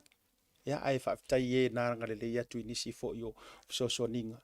A wā fo i ia mele ile mawhale pei o le whale ka ilo ia i meo ia awa ki rola lau kala. So lea au toi va ai la ila u io ila u kenge ai ku mai la wa waku ma nai sa Maria va ku ma ofu fo mai. E vivo ai lo e mau. Ia, a va ku ra ma ofu fo mai. Fa o nga fo ile le wala nga wale to fini sa vale to ina tu lo fa fo le tu. O nga ngo fa so ko le melia. O nga le le yo tangata. Wa va ku ko kingi lima o be umma fa fa mai. O sila kai. A tu ai no usu mai luma. O sa o la ku la o kenge fo ile le mo nga ofu fo mai malonga pulo sole o ka se o kenge fo mai ile wa fer o fa o ka se morning doctor oi sole e fali o ile ia li o kenge masangi al fali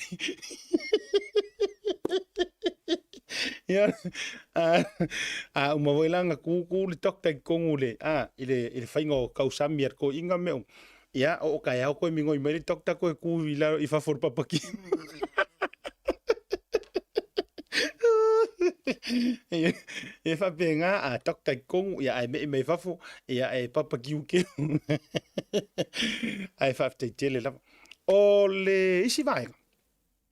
O tai au le e ile fundraising for ia le malisi se lau tau sanga pe ono watu ilunga la to e watu lava nei tatu fa sisilanga ia.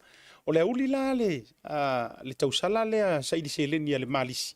E fai i onehanga le utoetu na tuilunga.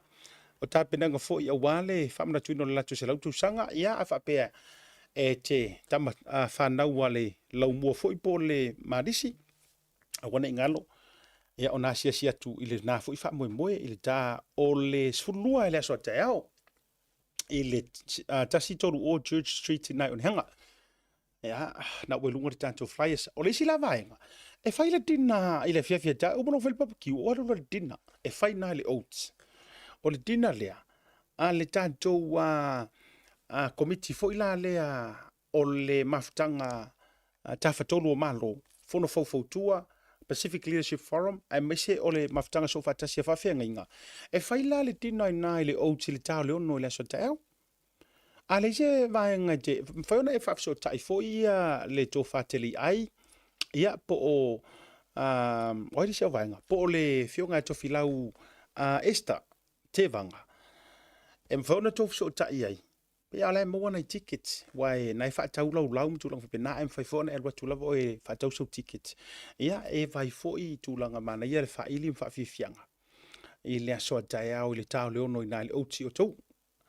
Ia ona disi la na vainga ia tau lunga la isi fa mai senga. O le so nafi. Ia ua fa no no ale lo toina ua mai ala por kalame. Ai o ma ua le tala fa vau. Watu ua le malo. E se tasi o tamā matua. O se wō mamae ia.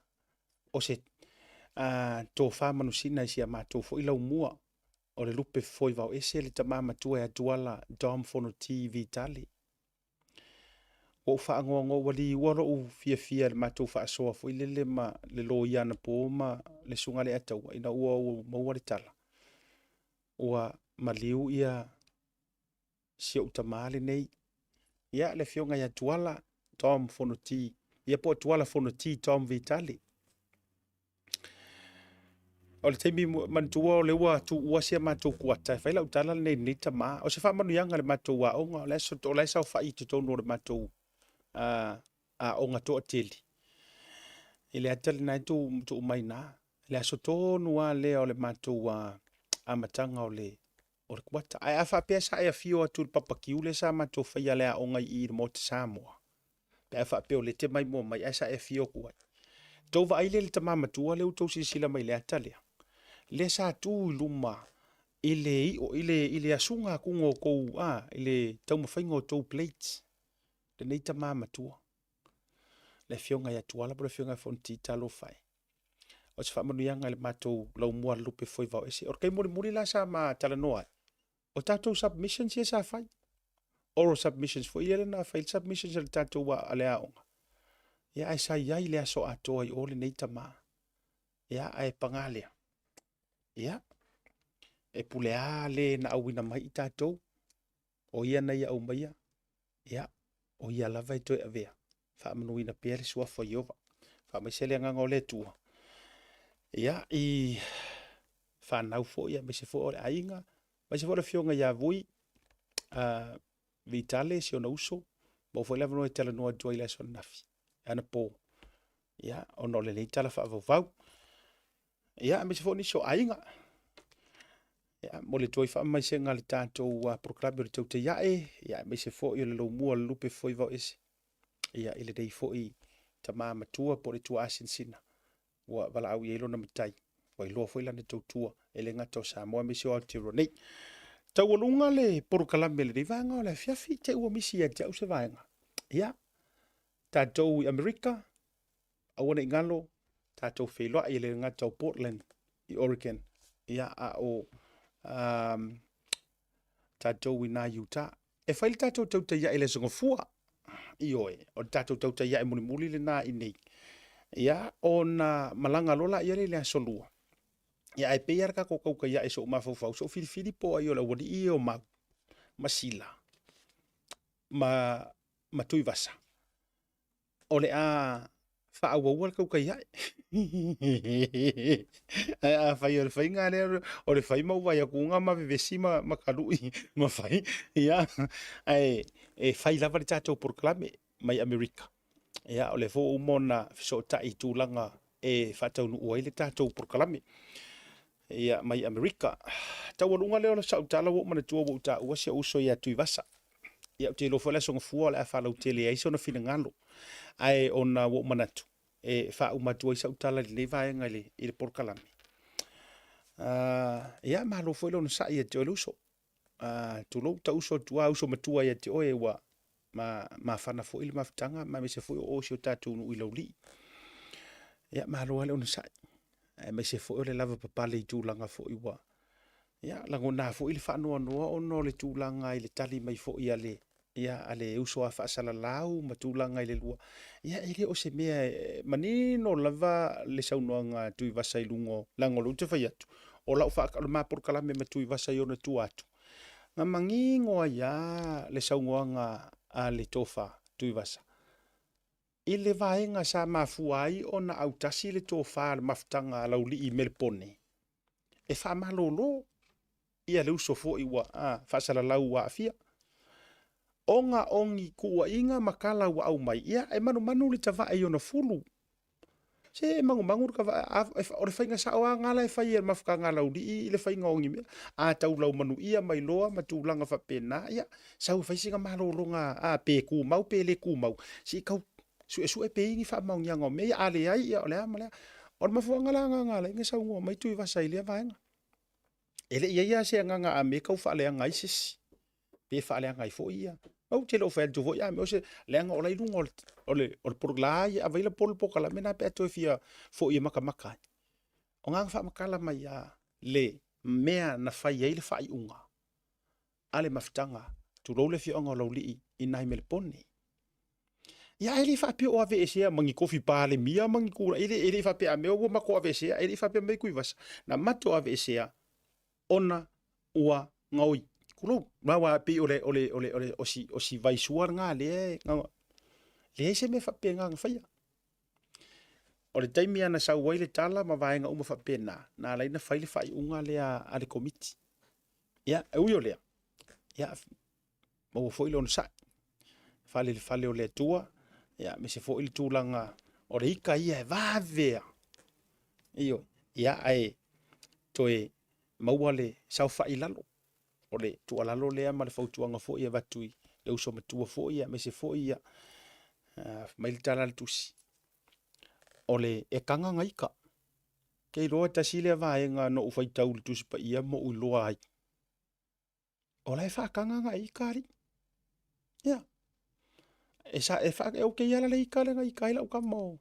o huivasa anga le ka merkara ale kuspa ia a eika aua langi e anga salai ya e manga ya ola foi le tau le mau le uso matua ya ia aua la tatu ia aua o le tulanga wa ia ele ta o tu lava ia me se foi ia le uso a fa sala lau foi ia pulutu ia se la ke i wa fa pia ka ko ola tala le la te ia wa fa pia fu ele te tau na tatu fa pia io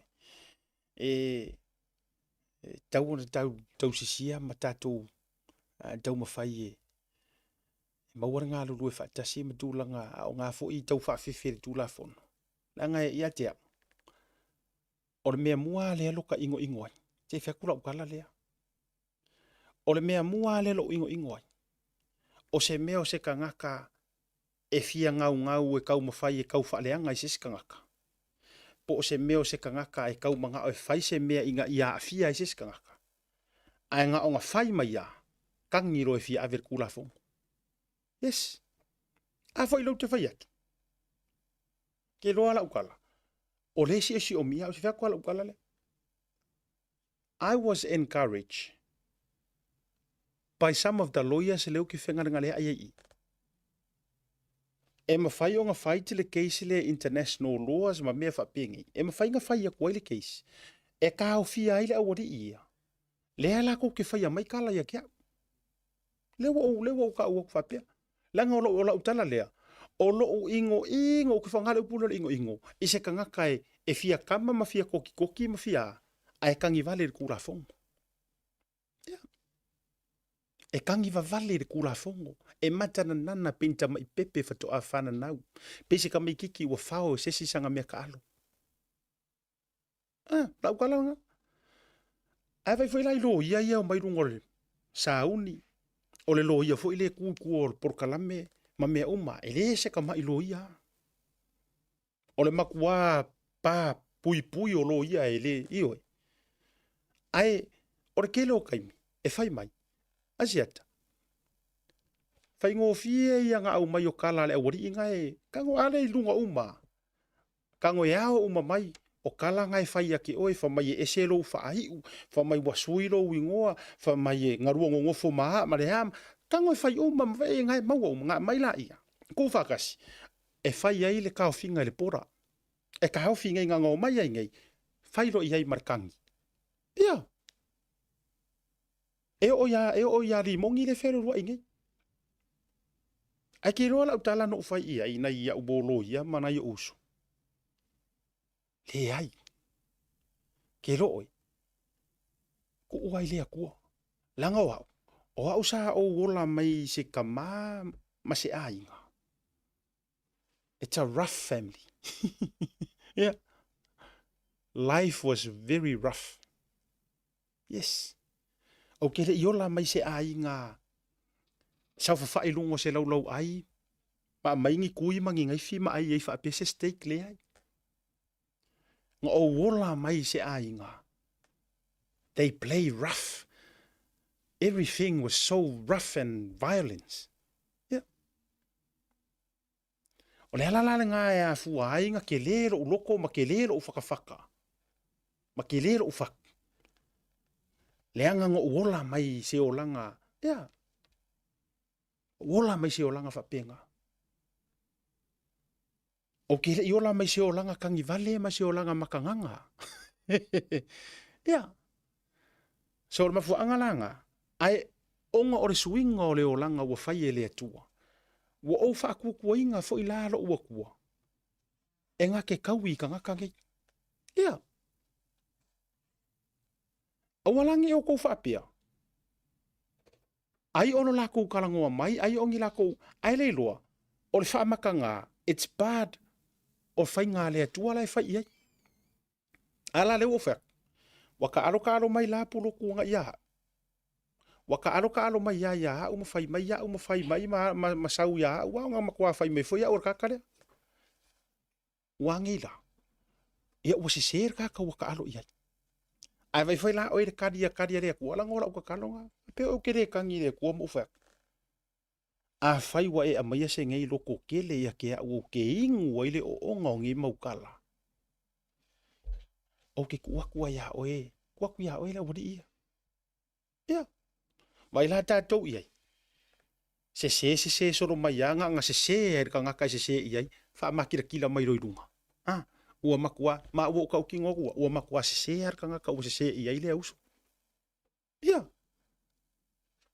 ele e fa pe ngala o ke ngofo mo fa pe okay fa ka ia ile tua la ngor ka lo le akavika le kuai protect me from my enemies or kangi nga kavika ia e pui mai au mai o fili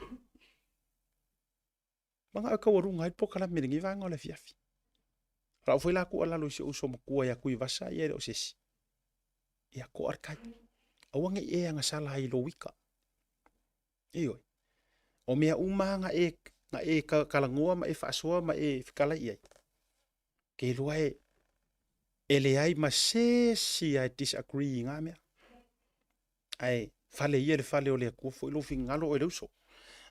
Ya, afu ia kia e mawalunga le vai ko fingele ele o ses mawalunga le vai la ko ide kala ma ke mafuka ma kalangoa ma le fionga Samoa maki o ba ko fo i mai Samoa ora kala le Samoa la ngai mawalunga la vai ko finge so io ele o ses fo ile fa fonga mai le fionga sa fa piko ia ngiu io ya ai ka fo inga fo se kapu Io, como fosse capu que o foi le uso fa salalau. Ole foi le foi kalangoa ku le si uso fa salalau. Fosse capu ma ka kia nga mea se wa a fai la ka ko play hard. Play rough. Ka ko tau ia fa pe nga upu. Io, ka ko tau ia upu. Ai o le fa fe nga me o kula fongo la ngai sao. Au le fa fe kula fongo ma o ka fa fe ma ko kangi va vale kula fongo. Hey. A fai ala ko mai nga fai nga or ka ko kau ai ala ma kau ai ma ai se ka ko fa pa kau ai mengi spomu pe ke vai o ia fully ya morio o ia sasa mai nga pomu kau ai faku ele o lavanga me fakero la ko e fokuanga fatu ni si me ateli faku ngi si me ke kele laiki nga me ko faku mai o nga me o no you name it ele kama menti nga me ele ungi si mo me nga mo e for kala fai so la fai au mo me nga ka o pomu ele I pas fai kiti ya o me nga ko ke fai mai mo me o fanga ofe fa pa fo ile le mo fanga ofe ele ya se me ka o se fai kiti ai o te fai atu e kasi ar fa pa nga ku ngai le ku or fa kikiti a vole se ngor pomu a par pomu nga o ale ku e pa le pomu la ke la lo nga ma singa area ma singa pikong a par fa nga o fe nga o sko wa pikong a par lo fa kikiti e pa ngai la lo nga u ma la langi ako ya le na ya fa mangalo le tua ya te auto ma war fia yo ko loko ka ko ka fa fia io e wande i wa se ava no no foi leita mangalo fo ya te auto ya ai tato fira ile so fo mo se weekend le lo fo le tua o to ona le dei asiata fa le malu pio voliko ma le tautua la Blue TV e me sol tato por clame le tauta ya ele fia fa mangalo se la manga o le tauta mali la fo ye fo nga vatele soifua ma ye manuia